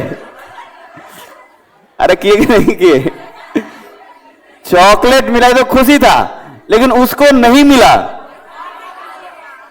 ये दोगुना खुशी था। दोगुना था कि नहीं था? तो मतलब प्रकृति में ही ऐसा भगवान ही बना करके भेज रहे हैं सबको, पहले ही से ऐसा प्रोडक्ट बन रहा है। बचपन है, 8 साल का उम्र है, 7 साल 8 साल, अपने पहले ही से लोभी बना करके भेज दिया है, चोर बना। जो 7-8 साल के बच्चे हैं उसका प्रकृति यही रहेगा कि वो लोभी रहेगा, कुछ भी दिखेगा अगर अच्छा लगा बस मेरे पास आ जाए। 8 साल के बच्चा, उसको दिमाग में यही चलेगा कि अगर मेरे पास नहीं तो कैसे भी ले लेना है, चोरी कर लेना है। समझ में? अरे होता ही ऐसा है। 7-8 साल के बच्चे अगर किसी के बैग से कुछ निकाल लिया, किसी के घर में कुछ रखा हुआ लेकर ही चलाया। हम नानी के घर पर गए, नाना जो है टेप रिकॉर्डर में सत्संग सुनते थे, हम वही चोरा करके चलाए घर। सत्संग सुनने के लिए नहीं, पता है किस लिए? उस टेप रिकॉर्डर में मोटर लगा था, और मोटर जो कैसेट, रील वाला कैसेट नहीं होता था, उसको घुमाता था, और हम अपने दोस्तों के पास देखे थे कि वही मोटर में पंखा लगा के घुमा रहा था। हमको लगता था कि पंखा घूमते बहुत अच्छा लगता है। हम उस टेप रिकॉर्डर से एकदम उखाड़ करके मोटर निकाल लिए। अब मोटर निकाल करके उसको जो छोटा बैटरी आता था, पहले एक HW लिखा रहता था, ठीक है, उसी में जोड़ करके और मोटर चला रहे हैं, और उसमें पंखे लगा दिए खरीद के ला करके, और देखो कितना बढ़िया चीज है। टेप रिकॉर्डर को केवल इसलिए बिगाड़ दिए कि मोटर को हम चला सके। समझ में आया कि नहीं आया? तो ऐसा मतलब होता ही है, वो उम्र ही ऐसा होता है कि जो पसंद आया लेके घर चलो। समझ में आया कि नहीं आया? तो भगवान पहले ही से प्रोडक्ट ऐसा बना करके ऊपर से भेजते हैं कि माता पिता को ये जिम्मेदारी मिल जाता है कि इसको संभालना है, नहीं तो पहले से ही उसको इसी में खुशी मिल रहा है, हमको मिला और दूसरे को नहीं मिला, जो दूसरे के पास में है।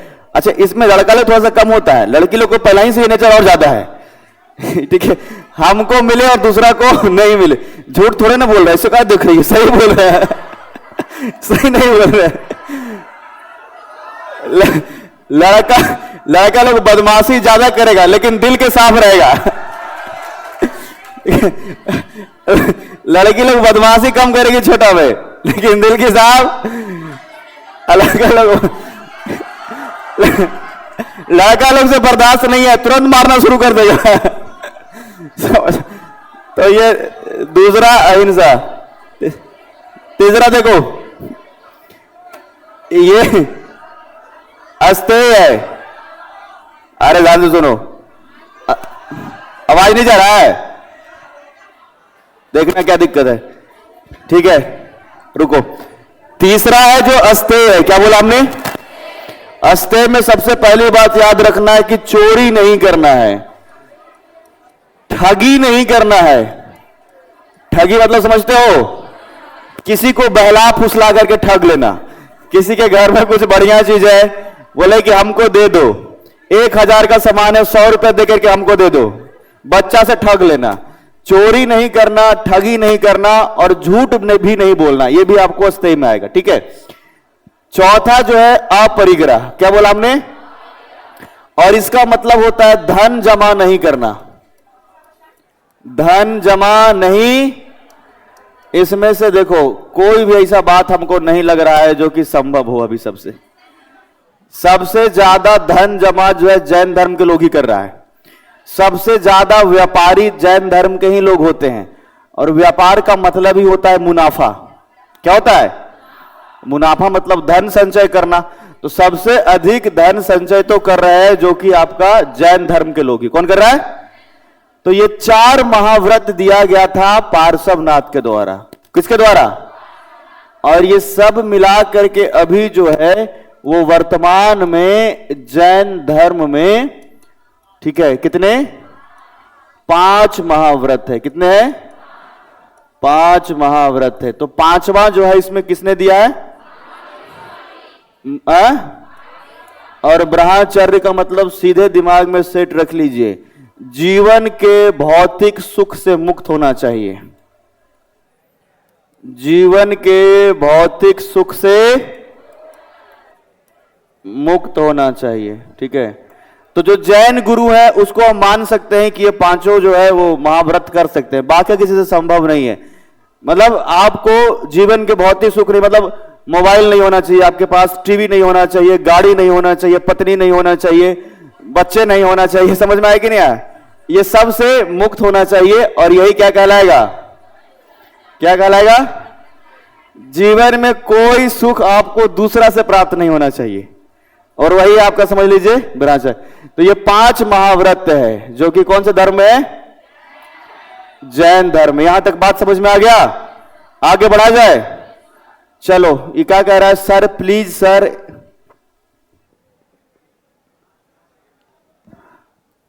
सर प्लीज सर, किसी भी लड़की पर किसी प्रकार से जोक ना करें।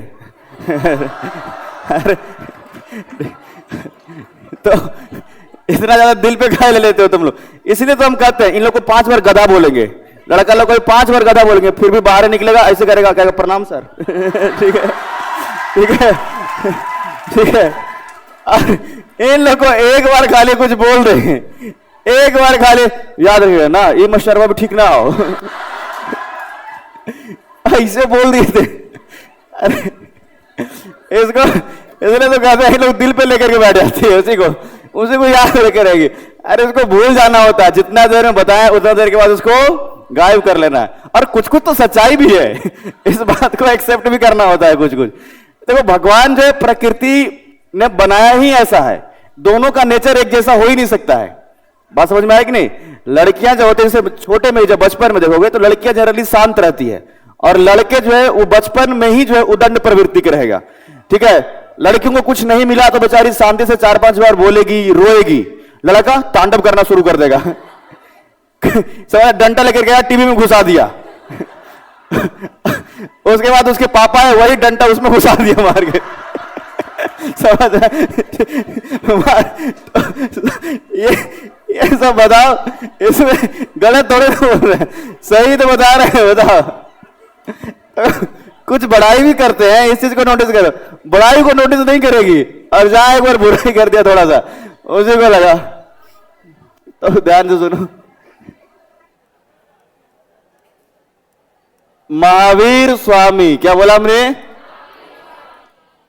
देखो जितना भी धर्म के प्रवर्तक हैं सब के सब पुरुष हैं, कोई भी महिला नहीं। नोटिस कर लेना, कोई भी धर्म आज तक के जो उत्पन्न हुआ है, जितने भी उस धर्म का उत्थान करने वाले सबके सब क्या हैं? इससे क्या समझ आता है? महिलाओं के बस का बात ये सब। समझ आए? महिलाएं भावुक होती है, इतना दुख को सह नहीं सकती है। समझ में आया कि नहीं आया? महिलाएं घर के दुख को अधिक सह सकती है, लेकिन बाहरी दुख को बहुत अधिक। तो महावीर स्वामी जो है सबसे अधिक उत्थान के इस धर्म के, और आप लोगों को हमने बताया कि महावीर स्वामी जो है वो जैन धर्म के 24वें तीर्थंकर थे। जैन धर्म के 24वें तीर्थंकर है, 24वें तीर्थंकर भी कहें, और साथ में हम कहेंगे ये अंतिम तीर्थंकर भी रहे। कौन से रहे? तो इनके जीवन से संबंधित जो भी कुछ घटनाएं या फिर कुछ ऐसा नॉलेज जो है आपको परीक्षा में पूछा जाता है, तो उसको एक बार ध्यान से देखिएगा। सबसे पहले हम जन्म की बात करेंगे। तो इनका जन्म जो हुआ है 540 ईसा पूर्व माना जाता है। कब माना जाता है? कुछ किताबों में 599 ईसा पूर्व भी मिलेगा, लेकिन जनरली वो जैन ग्रंथों में मिलता है। समझ में आ रहा है कि नहीं आ रहा है? तो अभी आपको क्या याद रखना है कि इनका जन्म जो है 500, एक ही याद रखो, या तो मिलता है कई जगह पर 599 ईस्वी पूर्व भी, लेकिन ये जैन ग्रंथ में ही मिलेगा, तो इसको आप ना याद रखिए, यही याद रखो। ठीक है, जन्म कब हुआ? 500। ठीक है, अगर स्थान कह दिया जाए तो याद रखना आप लोग कुंडग्राम। वैशाली याद मत रखो, ऑप्शनों में ना मिलेगा। पहले क्या याद रखना है? उस समय जो नाम है उसी को याद रखना है। ठीक है, तो इनका जन्म हुआ है कुंडग्राम में, और कुंडग्राम जो है वो वज्जी संघ का हिस्सा था। कौन से संघ का? आपको जब वज्जी पढ़ा रहे थे तो इसको बताए थे। तो ये जो कुंडग्राम है वो कहां है? वज्जी संघ का। अगर बात किया जाए तो वज्जी संघ का जो वैशाली अभी दिखता है आपको, यही वैशाली जिला में हम मानेंगे कि उस समय कुंडग्राम था। कहां कहां था? वैशाली में। तो इनका जन्म जो हुआ है वो कुंडग्राम में। कहां बोला हमने? कुंडग्राम में हुआ। अब ध्यान से सुनिएगा, इनके पिताजी का जो नाम है वो पिता का नाम है सिद्धार्थ। क्या नाम है? वहां गौतम बुद्ध के बचपन का नाम था सिद्धार्थ। बहुत सारा ऐसा नाम मिलेगा। तो इनके जो पिताजी हैं, जो सिद्धार्थ हैं, वो जातक कुल में, ठीक है, और यहीं के ये भी राजा हैं। क्या बोला हमने? दोनों के परिवार राजघराने के ही थे। गौतम बुद्ध के भी परिवार और महावीर स्वामी के भी परिवार जो थे वो राजघराने के ही थे। तो पिताजी का नाम क्या है? माता जी का नाम है त्रिशला। क्या नाम है? माता जी का नाम क्या है? त्रिशला है। और इनका भी विवाह हुआ। तो इनका जब विवाह हुआ तो इनके पत्नी का नाम बताना। यशोदा। क्या नाम है? याद रहेगा। और इससे इनको एक पुत्री का प्राप्ति हुआ है, प्रिय। क्या नाम है? एक पुत्री का प्राप्ति हुआ और ये क्या नाम है? प्रिय। तो इनका जन्म कौन से कुल में? वज्जी। कौन से संघ में हुआ है? वज्जी में। कहां बताया हमने? वज्जी बिहार में ही है ना। आपसे एक बार प्रश्न पूछ लिया कि जैसे उसमें ऑप्शन था बौद्ध और जैन, जैसे कि बौद्ध में थे आपका गौतम बुद्ध का नाम और इधर महावीर स्वामी का नाम। अब एक और ऑप्शन उसमें और था, निम्नलिखित में से किनका जन्म बिहार में नहीं हुआ है? गौतम बुद्ध का जन्म बिहार में हुआ है। वो तो ज्ञान की प्राप्ति बिहार में हुई थी, ठीक है। हाँ, मतलब कई बार आसान प्रश्न ही एकदम से रहता है, लेकिन मतलब नया प्रश्न बनाने के चक्कर में किसी प्रकार से घुमा रहा है वो केवल। तो इसमें देखिएगा कि पुत्री का नाम क्या है? प्रिय दर्शनी। क्या बोला हमने? प्रिय दर्शनी। जब महावीर स्वामी का उम्र 30 वर्ष हुआ, कितना वर्ष हुआ? 30 वर्ष के अवस्था में महावीर स्वामी ने गृह त्याग किया। क्या किया? एक बात तो तय है कि ज्ञान की प्राप्ति के लिए सबसे महत्वपूर्ण बात है गृह त्याग। क्या है? आप लोग कितने लोग गृह त्याग किए हुए हैं? बताओ। जो घर से नहीं आते हैं, जिनके कितने लोगों को पटना में घर है?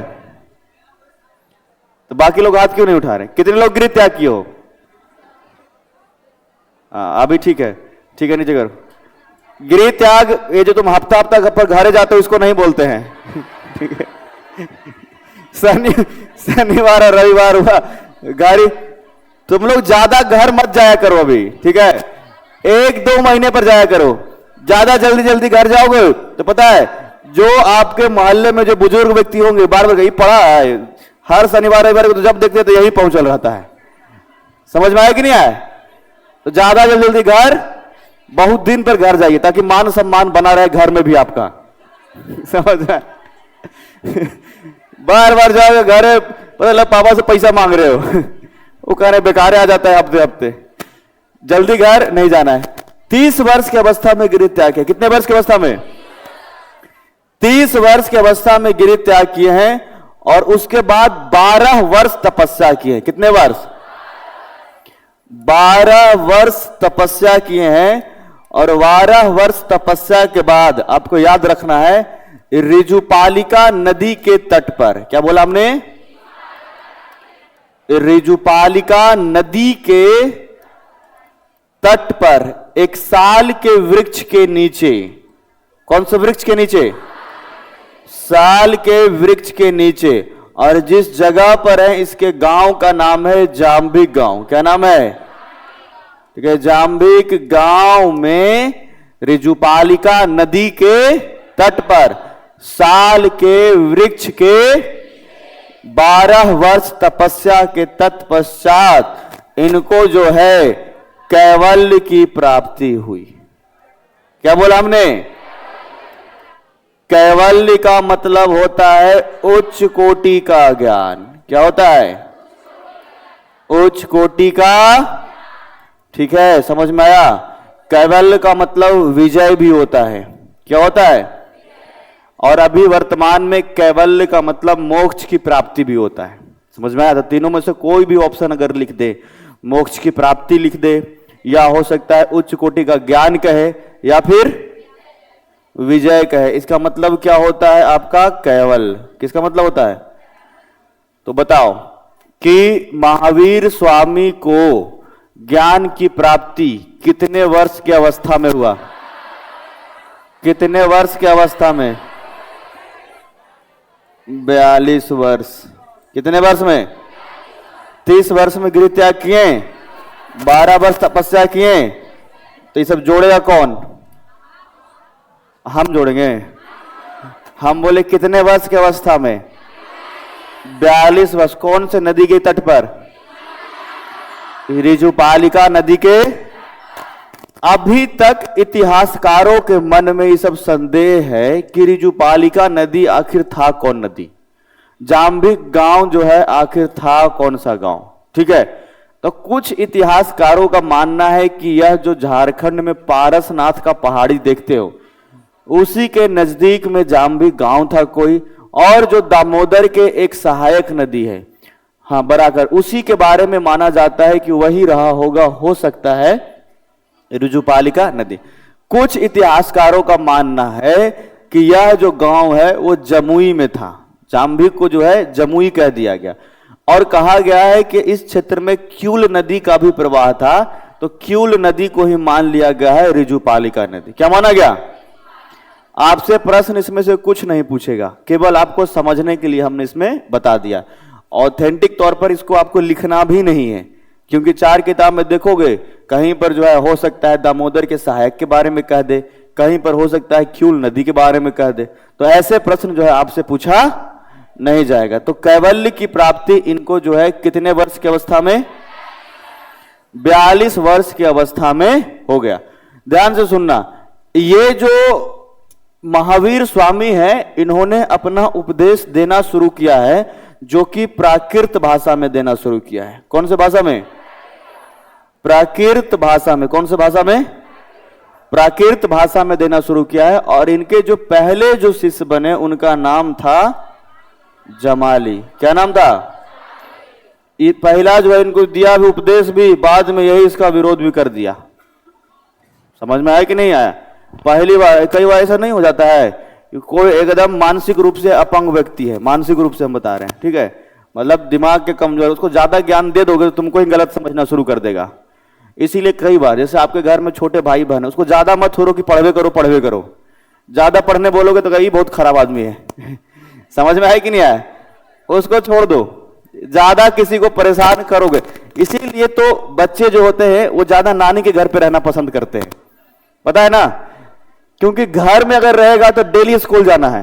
अगर किसी दिन बोल दिया कि पेट में दर्द हो रहा है तो उसके मम्मी पहले से अवेयर है कि इसको पेट में दर्द सुबह के 8 बजे ही होता है, और जैसे ही स्कूल का बस चल जाता है, टाइम खत्म हो जाता है, इसका पेट दर्द अपने आप तो पकड़ करके धुन देंगे कोई मम्मी पेट दर्द। वही नानी के घर मान लो चल जाए, किसी दिन बोल दे कि पेट दर्द हो रहा है, ये बात किसको? अपने मामी ममानी को बोल रहा है पेट में दर्द हो रहा था, ठीक है तो न जाइए, पढ़े रहिए घर ही पे। और यही बात तो अच्छा लगता है कि ऐसे दुख को कोई समझ ले। समझ में आया कि नहीं आया? इसीलिए बच्चे नानी के घर पे रहना ज्यादा पसंद करते। वहां बदमाशी भी करेगा तो पिटाने वाला कोई जो है उसमें आपका जो है ऐसा कारण नहीं बनेगा। घर पर एक गलती करे, मम्मी पहले ही से बुला रही कि आओ नहीं मारेंगे, नहीं दे सपाक देना। समझ में आया कि नहीं आया? तो प्राकृत भाषा में दिया, और सबसे पहला उपदेश किसको दिया? जमाली को दिया था। पहले इतना नोट डाउन कर लेते हैं, ठीक है। जैन धर्म,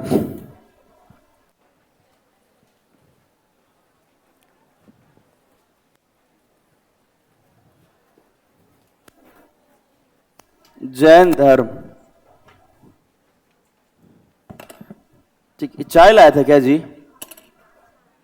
बताओ, चाय तो लगता है जूस बन गया होगा। लिखना जैन धर्म, लिखिएगा। जैन शब्द का उत्पत्ति, जैन शब्द का उत्पत्ति जीन शब्द से हुआ है।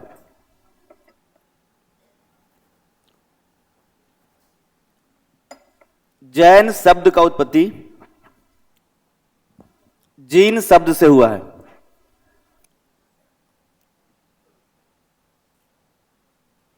ठीक है, आगे लिखिएगा इसी में, ठीक है, जिसका अर्थ होता है विजेता।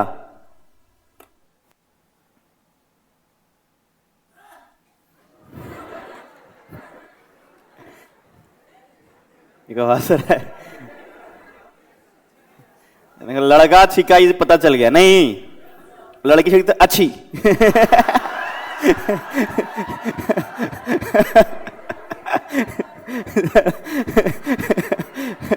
लड़का, हम हम कई बार घर पे लगातार 5-6 बार सीख जाए, मम्मी डांटना शुरू कर देती है। जोर से सीख देगा, जितना दरवाजा खिड़की है सबसे सन सन का आवाज आना शुरू हो जाता है। समझ में आएगी? लिखना आगे, ठीक है। जैन धर्म में कुल 24 तीर्थंकर हुए। नेक्स्ट पॉइंट में लिखना, जैन धर्म में कुल 24 तीर्थंकर हुए।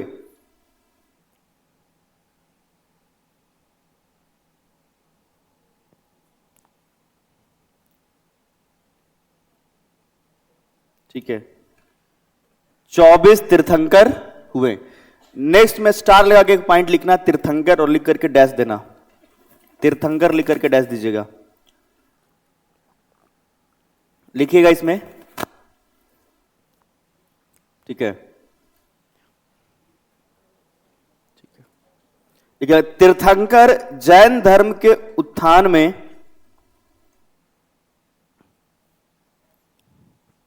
तीर्थंकर जैन धर्म के उत्थान में अलग अलग समय पर तीर्थंकर जैन धर्म के उत्थान में अलग अलग समय पर एक महत्वपूर्ण योगदान दिए।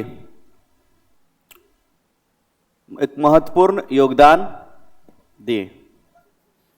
धर्म से संबंधित, बाहर बाहासी, ठीक है।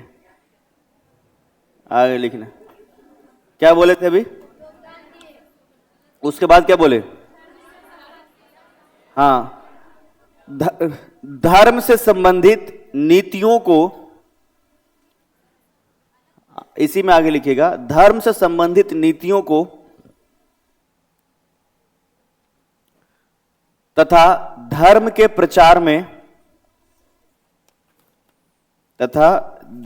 प्रचार में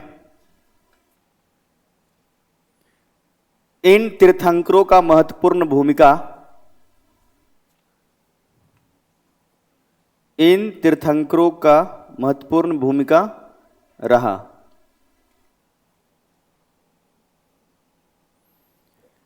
ऋण जाल में फंसने का जोखिम माना जाता है। इस जोखिम में श्रीलंका फंस गया है।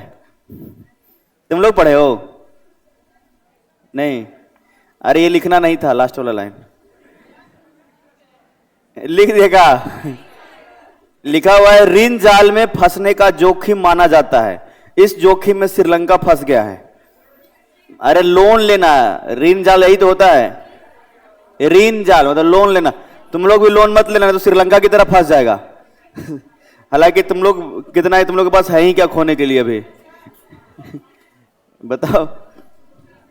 आगे लिखे, जैन धर्म के 24 तीर्थंकर। आपने लिख लिया इस लाइन को? अरे लिखा कि जैन धर्म के 24 तीर्थंकर थे, लिख लिए? आगे लिखिएगा, जैन धर्म के निम्नलिखित तीर्थंकर, जैन धर्म के निम्नलिखित तीर्थंकर रहे।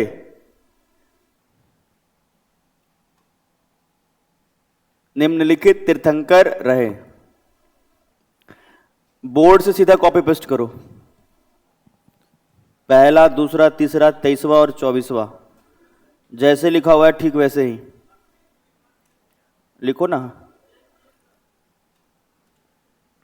अच्छा, वो बचा हुआ है ना ये? ओके, ठीक है, कंप्लीट करो।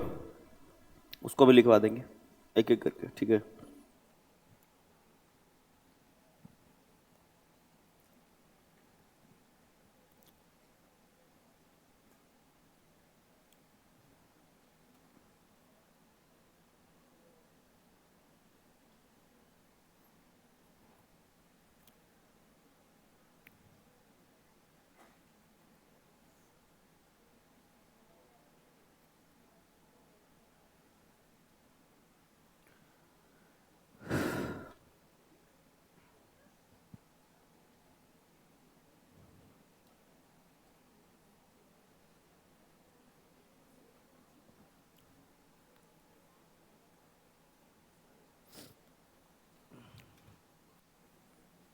लिख ले क्या आप लोग? चलिए लिखो।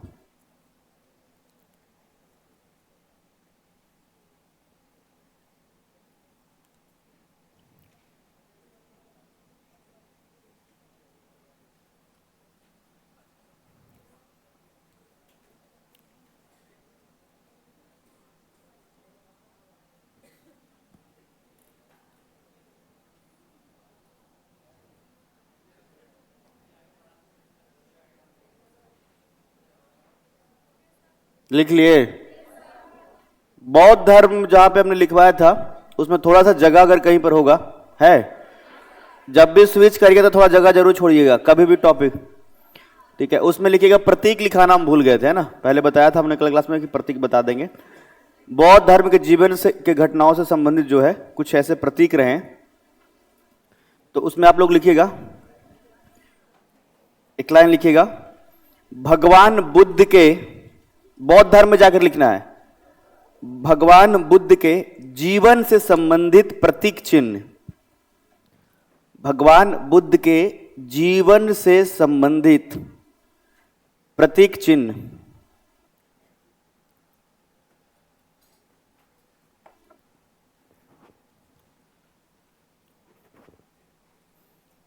प्रतीक चिन्ह पहले नंबर पर लिखिएगा जन्म,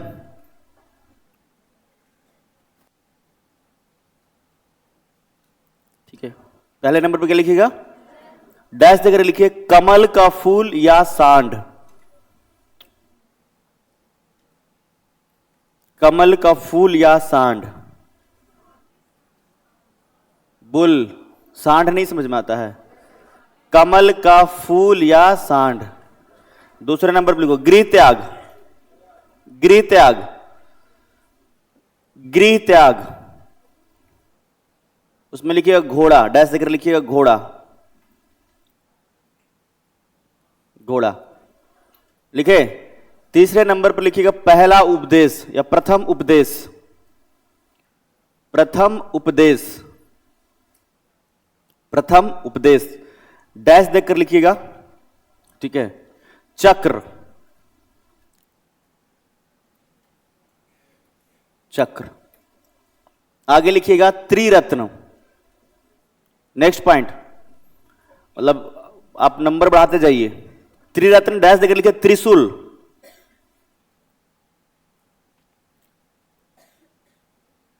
त्रिशूल। आगे लिखना निर्वाण, निर्वाण,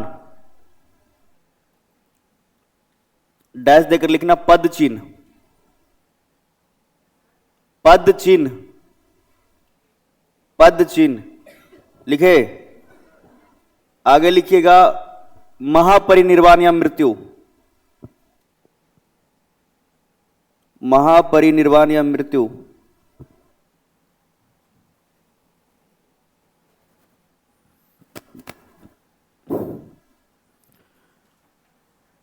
मृत्यु, इसमें लिखिएगा स्तूप, स्तूप लिखिएगा। लिख लिए? एक और छोटा सा लाइन आप लोग लिखे नहीं है, हैं? गौतम बुद्ध को एशिया का प्रकाश पुंज कहा जाता है। लिख लो कहीं पर भी ऐसा, गौतम बुद्ध लिखना, डैश देकर लिख लेना। ज्ञान प्राप्ति, अच्छा इसमें बचा बोधि वृक्ष है ना, उसका जगह है जी। ज्ञान की प्राप्ति लिखो, डैश देकर के लिखना बोधि वृक्ष। ज्ञान की प्राप्ति लिखो, पहले लिखो बोधि वृक्ष।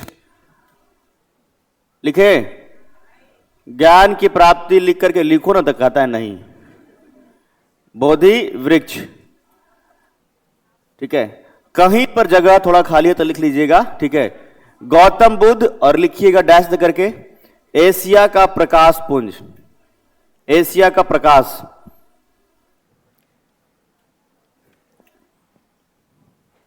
लिख लिए? आगे बढ़ा जाए। जैन धर्म में वापस आ जाइए। जैन धर्म में सभी लोग वापसी कर लीजिए। इसको ठीक ऐसा ही लिखा कि नहीं लिखा? यहां लिखे जैन धर्म के संस्थापक, यहां लिखे वास्तविक संस्थापक, बाकी ये 23वें 24वां लिख लिया ना? उम्मीद करते हैं लिख लिए होगे। ठीक है, आगे लिखना।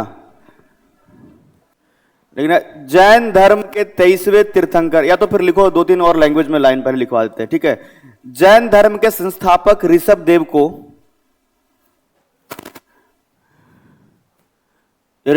को जबकि जैन धर्म के संस्थापक ऋषभ देव को जबकि वास्तविक संस्थापक महावीर स्वामी को माना जाता है। महावीर स्वामी को माना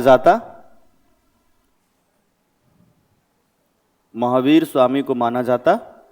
नेक्स्ट पॉइंट में जैन धर्म के उत्थान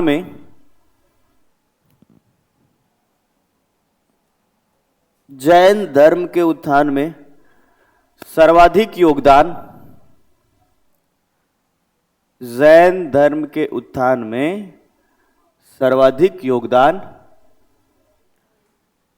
महावीर स्वामी का रहा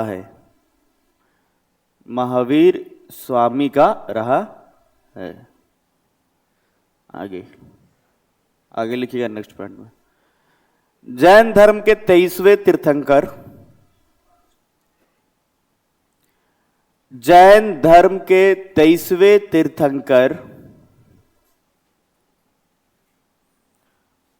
पार्श्वनाथ के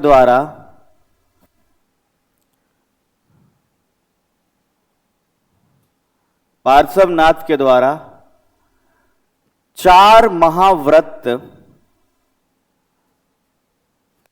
महाव्रत या 4 शिक्षाओं को बताया गया। 4 महाव्रत या 4 शिक्षाओं को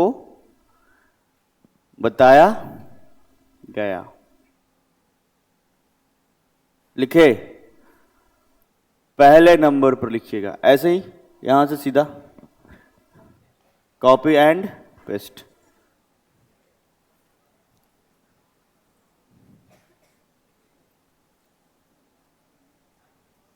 चलो ठीक है भाई, हट जा रहे हैं। चारों महाव्रत यहीं से लिखना।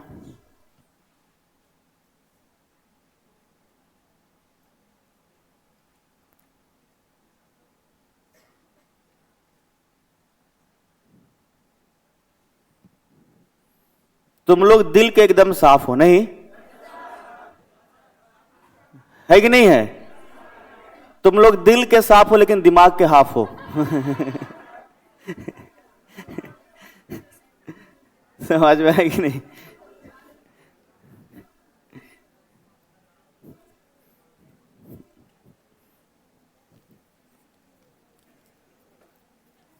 कोई बात नहीं, तुम लोग से मजाक कर रहे थे, नहीं? दिल पे मत लेना कहीं, बगैर मतलब जैसे नहीं, कई बार होता है डांट देते हैं, बेवकूफ बना देते हैं। तो बेवकूफ बना दे तो बुरा नहीं लगता है ना? हाँ, लगता है कि नहीं लगता है? लगता है कि नहीं? नहीं लगता है ना? बेवकूफ आई हो तो लगेगा।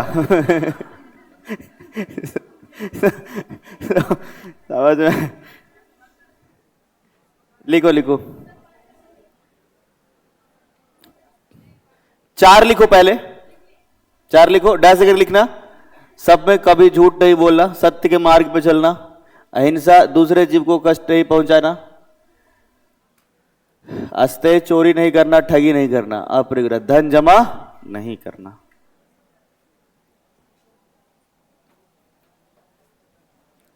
लिखे,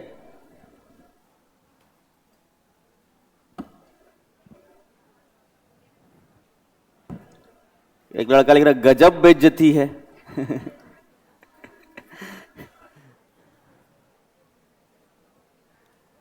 आगे लिखिएगा, ये लिख लिया 4 आपने, आगे लिखिएगा। जैन धर्म में 5वां महाव्रत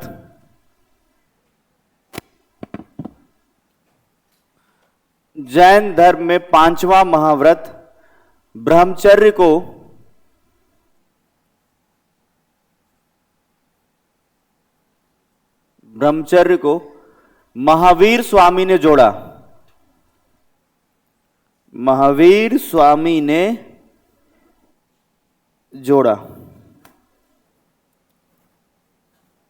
महावीर स्वामी ने इस प्रकार वर्तमान में जैन धर्म में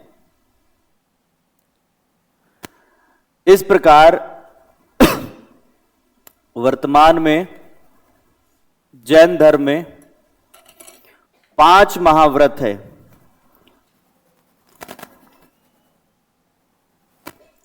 5 महाव्रत है। लिखिए आप लोग, कितने महाव्रत है? 5 महाव्रत या 5 शिक्षाएं। अब आप लोग फिर से एक टाइटल दीजिएगा, महावीर स्वामी।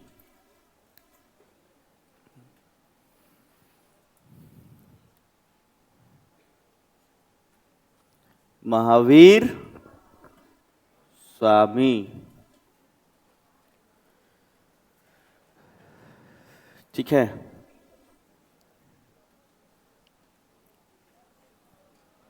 चलिए पहला पॉइंट में लिखिएगा,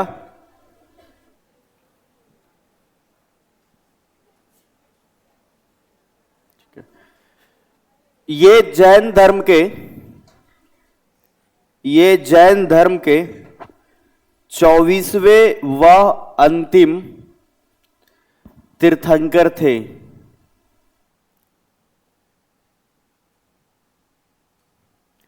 ये जैन धर्म के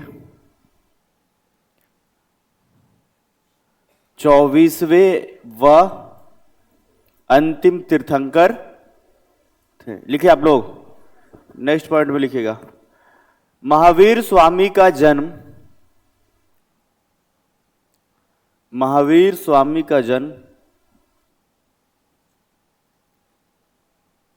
540 ईसा पूर्व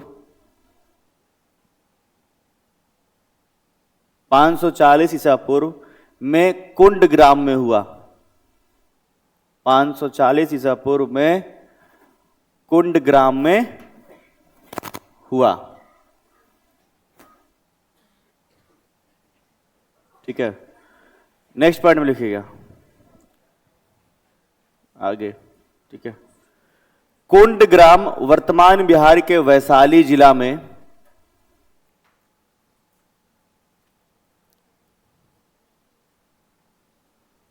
कुंडग्राम वर्तमान बिहार के वैशाली जिला में स्थित था। कुंडग्राम वर्तमान बिहार के वैशाली जिला में स्थित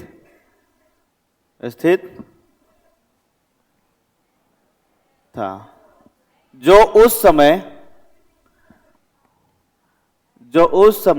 वज्जी संघ का हिस्सा हुआ करता था। जो उस समय वज्जी संघ का हिस्सा हुआ करता था। जो उस समय वज्जी संघ का हिस्सा हुआ करता था। ठीक है, नेक्स्ट पॉइंट में लिखिएगा, महावीर स्वामी का बचपन का नाम वर्धमान था।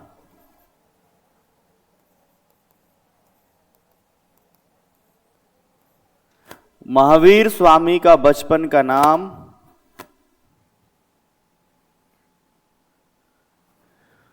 वर्धमान था।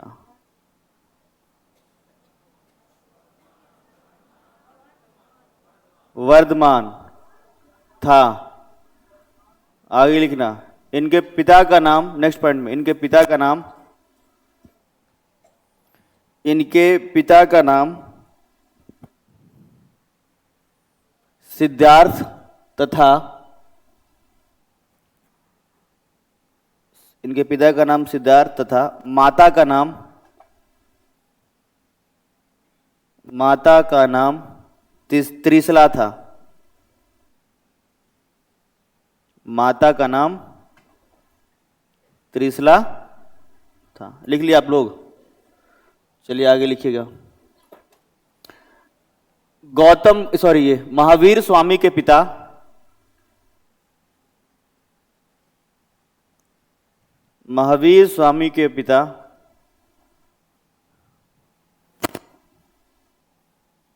जातक कुल के राजा थे।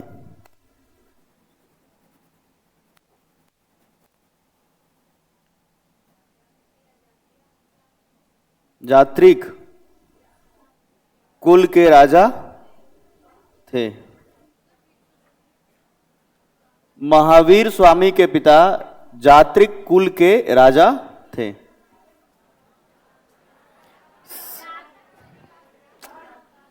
समझ नहीं पा रहे हो लिखा हुआ? बताओ। जात्रिक कुल के राजा थे। अरे बोल चाल की भाषा में जातक भी बोला जाता है, समझ गए? आगे लिखना कि महावीर स्वामी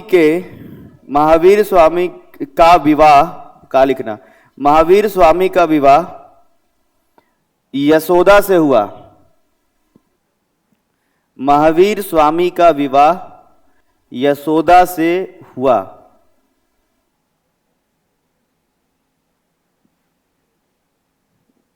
यशोदा से हुआ, जिससे इनको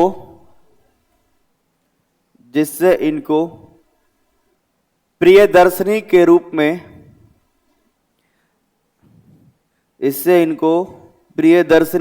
में पुत्री की प्राप्ति हुई। पुत्री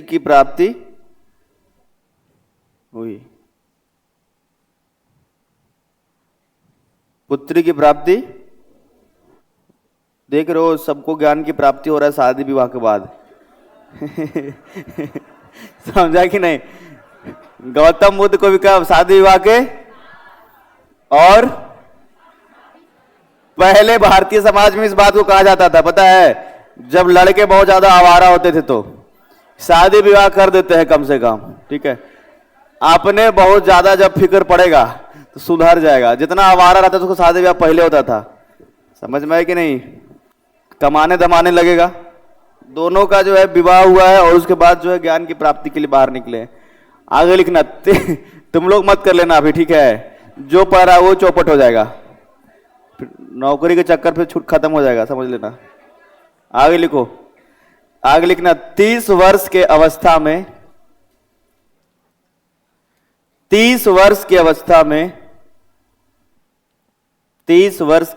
में महावीर स्वामी ने गृह त्याग किया।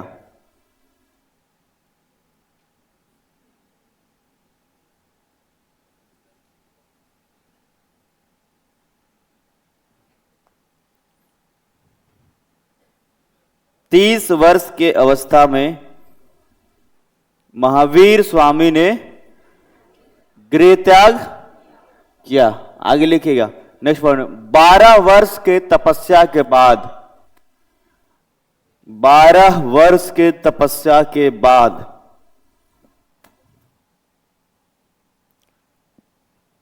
12 वर्ष के तपस्या के महावीर स्वामी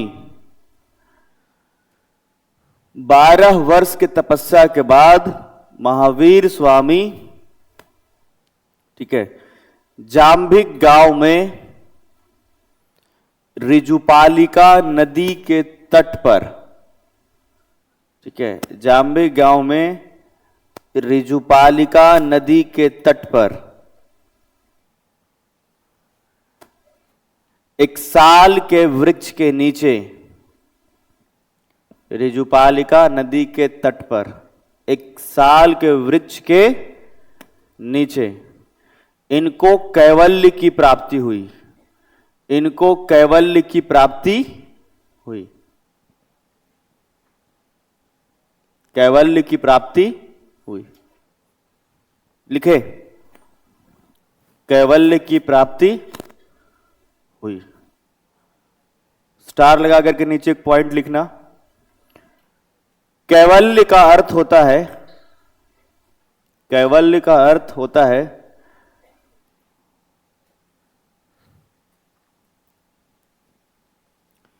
उच्च कोटि का ज्ञान प्राप्त होना, उच्च कोटि, या इसके बदले कई जगह पर सर्वोच्च ज्ञान भी लिखा हुआ मिलेगा। उच्च कोटि का ज्ञान प्राप्त होना या मोक्ष की प्राप्ति होना, या मोक्ष की प्राप्ति होना। ठीक है, एक चीज और इसमें लिखना था जी, विजय प्राप्त करना। ब्रैकेट में ले लो, विजय प्राप्त करना, विजय प्राप्त करना, विजय प्राप्त करना। ठीक है, आगे लिखिएगा। महावीर स्वामी ने, महावीर स्वामी ने प्राकृत भाषा में, प्राकृत भाषा में उपदेश दिया।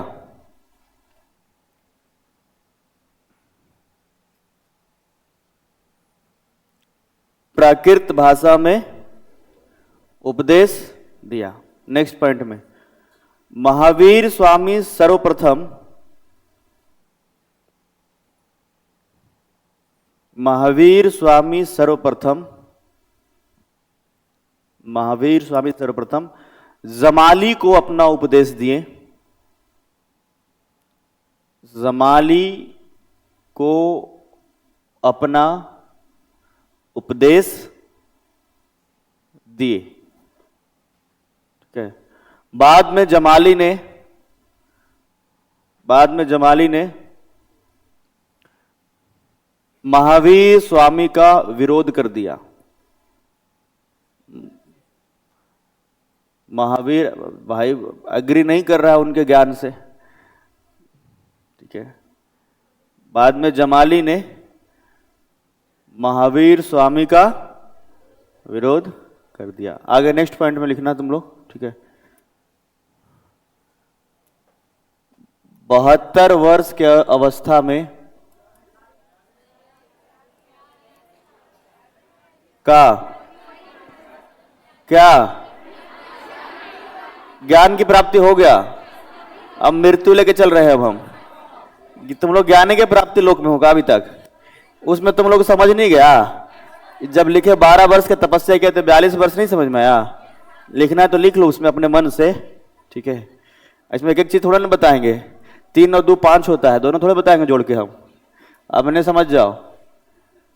ठीक है, तुम सोच रहे हो 12 वर्ष तपस्या किया, 30 वर्ष के बाद बाहर निकला। लिखो, नोट डाउन करो उसमें अपने से। जब ज्ञान की प्राप्ति हो उसमें लिखो कि 42 वर्ष की अवस्था में हुआ है। ठीक है, कितने वर्ष अब हम बोल रहे हैं? 72 वर्ष में इनका महापरिनिर्वाण होगा। महापरिनिर्वाण मतलब सीधा समझ लेना मृत्यु की बात कर रहे हैं हम। ठीक है, और 72 वर्ष में जो हुआ है वो पावापुरी में। कहा हुआ है? पावापुरी में। तो पावापुरी में ही इनका समाधि बनाया गया है। ठीक है, तो पावापुरी में आप देखिएगा जहां समाधि वहां पे जल मंदिर बनाया गया है। क्या बनाया गया है? आप लोग गए हैं? कितने लोग गए हैं? कितने लोग गए हो? तुम लोग खाली घूमने में रहता है। वही, कितने लोग नालंदा से बताना? बहुत लोग हो जी। इतने लोग नालंदा से पढ़ने आ जाते हो? हम तो जानते हैं सबसे ज्यादा कहाँ के लोग हैं। सबसे ज्यादा लोग चंपारण के। बताओ कितने लोग हो? ले, इतना कम कैसे आ जाए पढ़ने? ठीक है, तो ध्यान से याद रखना। इसको पहले यहां तक कंप्लीट करो फिर आगे बढ़ते कि 72 वर्ष में लिखना। 72 वर्ष में, 72 वर्ष में महावीर स्वामी का महापरिनिर्वाण,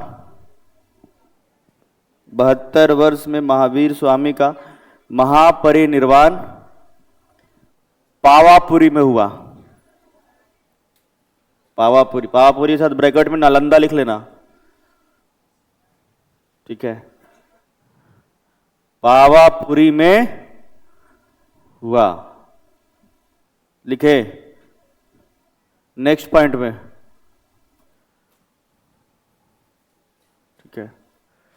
नेक्स्ट पॉइंट में लिखिएगा इसमें, पावापुरी में महावीर स्वामी का समाधि स्थित है जहां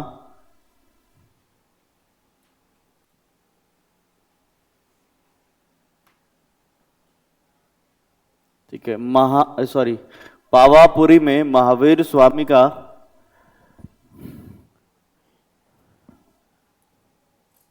समाधि स्थित है जहां जैन धर्म के लिए एक प्रमुख तीर्थ स्थल,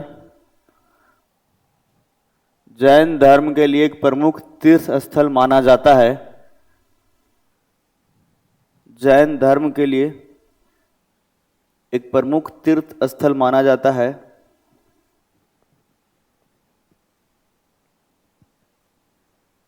ठीक है। तथा बिहार में पर्यटकों के लिए भी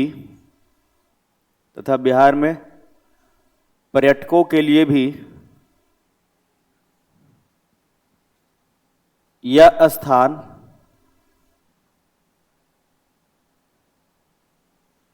महत्वपूर्ण है। पर्यटकों के लिए भी यह स्थान महत्वपूर्ण है। ठीक है। या पर्यटकों के लिए लोकप्रिय है, लोकप्रिय भी लिख सकते हैं इसमें, लोकप्रिय। आगे देखना, जिस प्रकार से हमने बौद्ध संगीति बताया था उसी प्रकार से जो है जैन संगीति भी हुआ है, या कहे तो जैन सभा भी हुआ है। तो जैन सभा या संगीति की बात करें तो जैसे बौद्ध धर्म में हमने कहा था कि सभा होने का, संगीति होने का मतलब ही है कि धर्म से संबंधित कोई ना कोई परिवर्तन होना। बात समझ में आ रहा है क्या हम बोल रहे हैं? अगर हम बोल रहे हैं इसमें कि जैन सभा या बौद्ध सभा, तो धर्म से संबंधित कोई ना कोई परिवर्तन होना। तो ध्यान से समझना, बौद्ध सभा टोटल कितना हुआ था? तो जैन सभा जो है कुल 2 हुए। कितने? कुल 2 बौद्ध सभा हुए, जैन सभा हुए हैं। और इसमें जो पहला हुआ है कब हुआ है बताना? अरे 300 ईस्वी पूर्व। 300 ईस्वी, कितना ईस्वी पूर्व? 300 ईस्वी पूर्व हुआ है। और इसमें याद रखना है आपको कि यह हुआ है पाटलिपुत्र में। कहां हुआ है? पहला जो हुआ है 300 ईस्वी पूर्व में पाटलिपुत्र में। और इस समय इसके अध्यक्ष जो है वो स्थूलभद्र है। कौन है? स्थूलभद्र। अध्यक्ष कौन है बताना? कौन है? स्थान कहा जाएगा तो पाटली। दूसरा जो हुआ है वो जो है 512 ईस्वी में हुआ है, या फिर कहे 6ठी सदी में। ठीक है, आपको ऐसा लिखा हुआ मिलेगा, या तो आपको लिखा रहे 512 ईस्वी पूर्व, तो सदी तो 6ठा ही चल रहा है ना। सदी कौन सा चल रहा है? और यह जो हुआ है वो हुआ है बल्लवी में। कहां हुआ है? कहां है बताओ? ये जो है वो गुजरात में है। और इस समय अध्यक्ष जो है वो है क्षमा श्रवण। कौन है? कई किताबों में क्षमा श्रवण लिखा हुआ मिलेगा, दोनों में से एक ही ऑप्शन रहेगा, या तो क्षमा श्रवण कहे या तो हमने कहा कि क्षमा, बताओ क्षमा श्रवण, या फिर लिखा हुआ रहेगा क्षमा श्रवण। दोनों में से कोई एक रहेगा। ठीक है। तो जैन सभा में ज्यादा कुछ आपको जानना नहीं है, यही 2 बातें। तो जैन सभा लिख करके एक टेबल बनाइएगा ऐसे ही, और उसमें लिखिएगा टोटल 2 हुए हैं, ऐसा कुल 2 लिखना है। और यहीं से लिखिए कि पहला 300 ईस्वी पूर्व, दूसरा 512 या फिर 6ठी सदी ईस्वी पूर्व। इतना ही।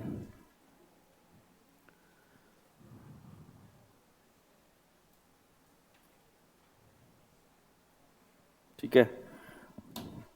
कितने जैन सभा हुए? पहला वाला कब हुआ? 300 ईस्वी पूर्व। इस समय शासक चंद्रगुप्त मौर्य थे, लेकिन शासकों का संरक्षण ज्यादा नहीं मिल रहा है, इसीलिए इसमें शासक जल्दी जनरली पढ़ने को लिए नहीं मिलता है। ठीक है, क्योंकि शासकों का संरक्षण ज्यादा नहीं मिला। फिर भी चाहोगे तो लिख सकते हो, ठीक है। पहले वाले में रहे थे चंद्रगुप्त मौर्य और दूसरे वाले के समय में था गुप्त वंश चल रहा तो भानुगुप्त, ठीक है। पर शासक महत्वपूर्ण इसमें नहीं है, इस समय पहले वाला में है चंद्रगुप्त मौर्य, दूसरा वाले में भानुगुप्त, इस समय गुप्त वंश चल रहा है तो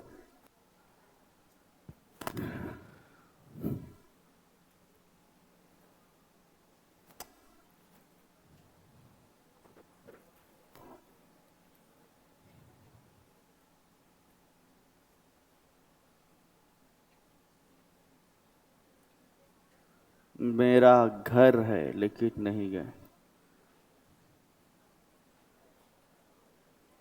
पहला वाला कब हुआ?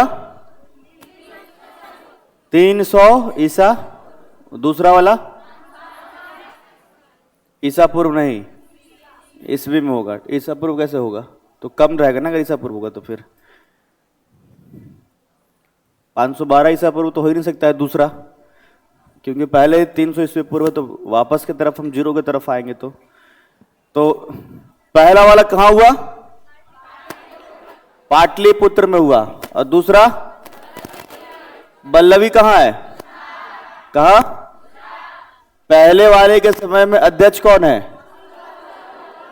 कौन है? और दूसरे में क्षमा। देखो बौद्ध वाला तो लोग याद कर लेते हैं, जैन धर्म वाला जल्दी याद नहीं रहता है। समझ में आएगी नहीं आया? पहला वाला जो जैन संगीति है कहां हुआ है? पाटलिपुत्र। दूसरा सबको बोलना है। दूसरा बल्लवी। पहले वाले में अध्यक्ष कौन थे? अध्यक्ष कौन थे पहले वाले में? स्थूल भद्र। दूसरे वाले में क्षमा श्रवण। पहले वाले के समय में शासक कौन है? मतलब कौन सा वंश चल रहा होगा? मौर्य वंश। और दूसरे वाले में कौन सा वंश चल रहा होगा? कौन सा? गुप्त। देखो जितना बौद्ध धर्म का प्रचार हुआ उतना जैन धर्म का प्रचार नहीं हुआ, क्योंकि जो 5 महाव्रत हमने इसमें बताया है वो 5 महाव्रत इतना कठिन है। समझ में आ रहा है कि नहीं आ रहा है? अभी तो इसमें और भी डिस्कस करेंगे हम चीजें, जैसे कि जैन धर्म में कहा जाता है, अगर मान करके चलिए कि हम इसमें कह रहे हैं कि किसी भी प्राणी को ठेस नहीं पहुंचाना है, तो किस स्तर का है जो समझिएगा कि आप अगर एक चींटी को भी मार रहे हैं, कॉकरोच को भी मार रहे हैं, मच्छर को भी मार रहे हैं। समझ में आ रहा है हम क्या बोल रहे हैं?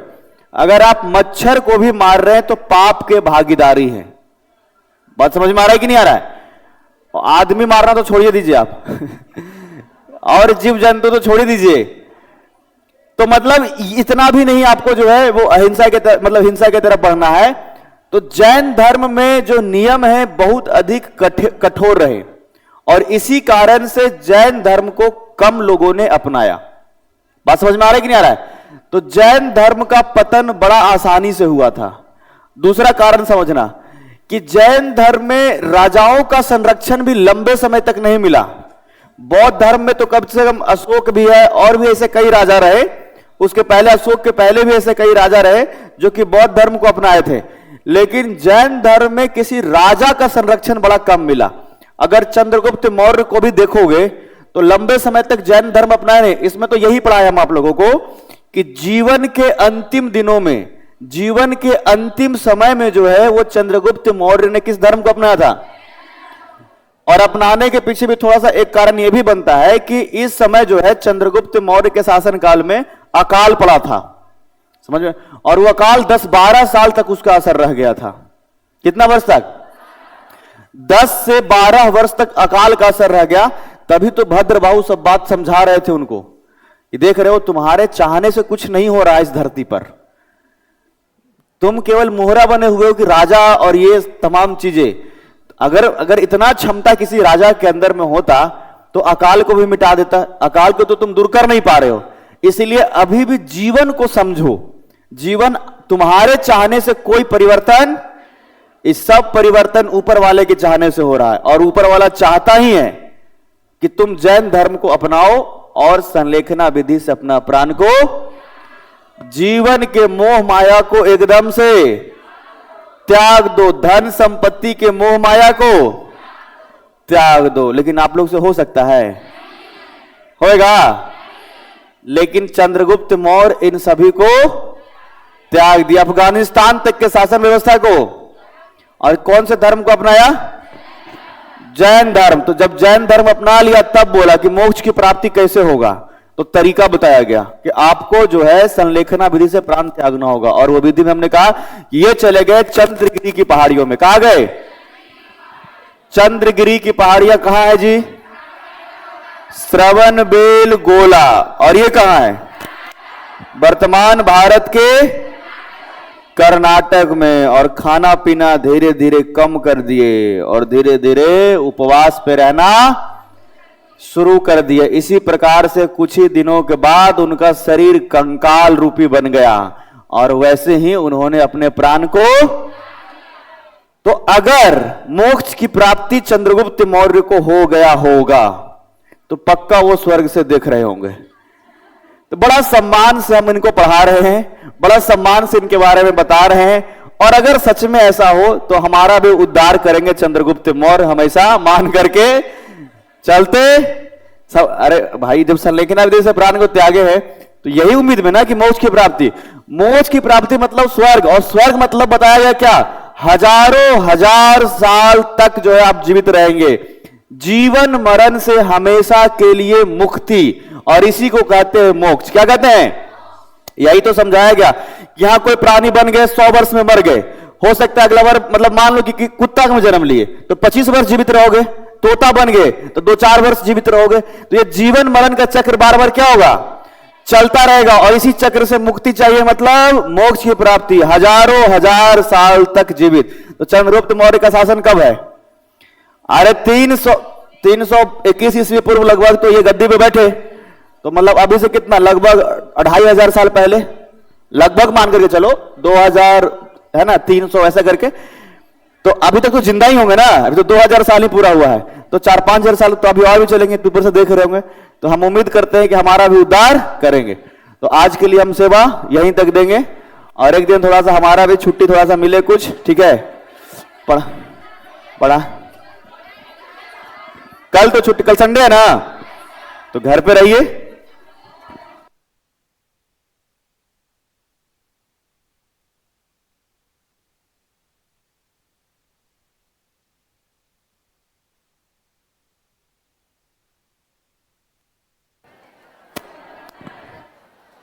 आराम से सभी लोग घर जाइए, कूदा फानी करने की जरूरत नहीं है, कूदा फानी करने का जरूरत नहीं है। क्या क्या चाहिए? उल्टा हो गया? अच्छा, झंडा उल्टा हो गया है, ओके ठीक है, उसको ठीक कर दिया जाएगा।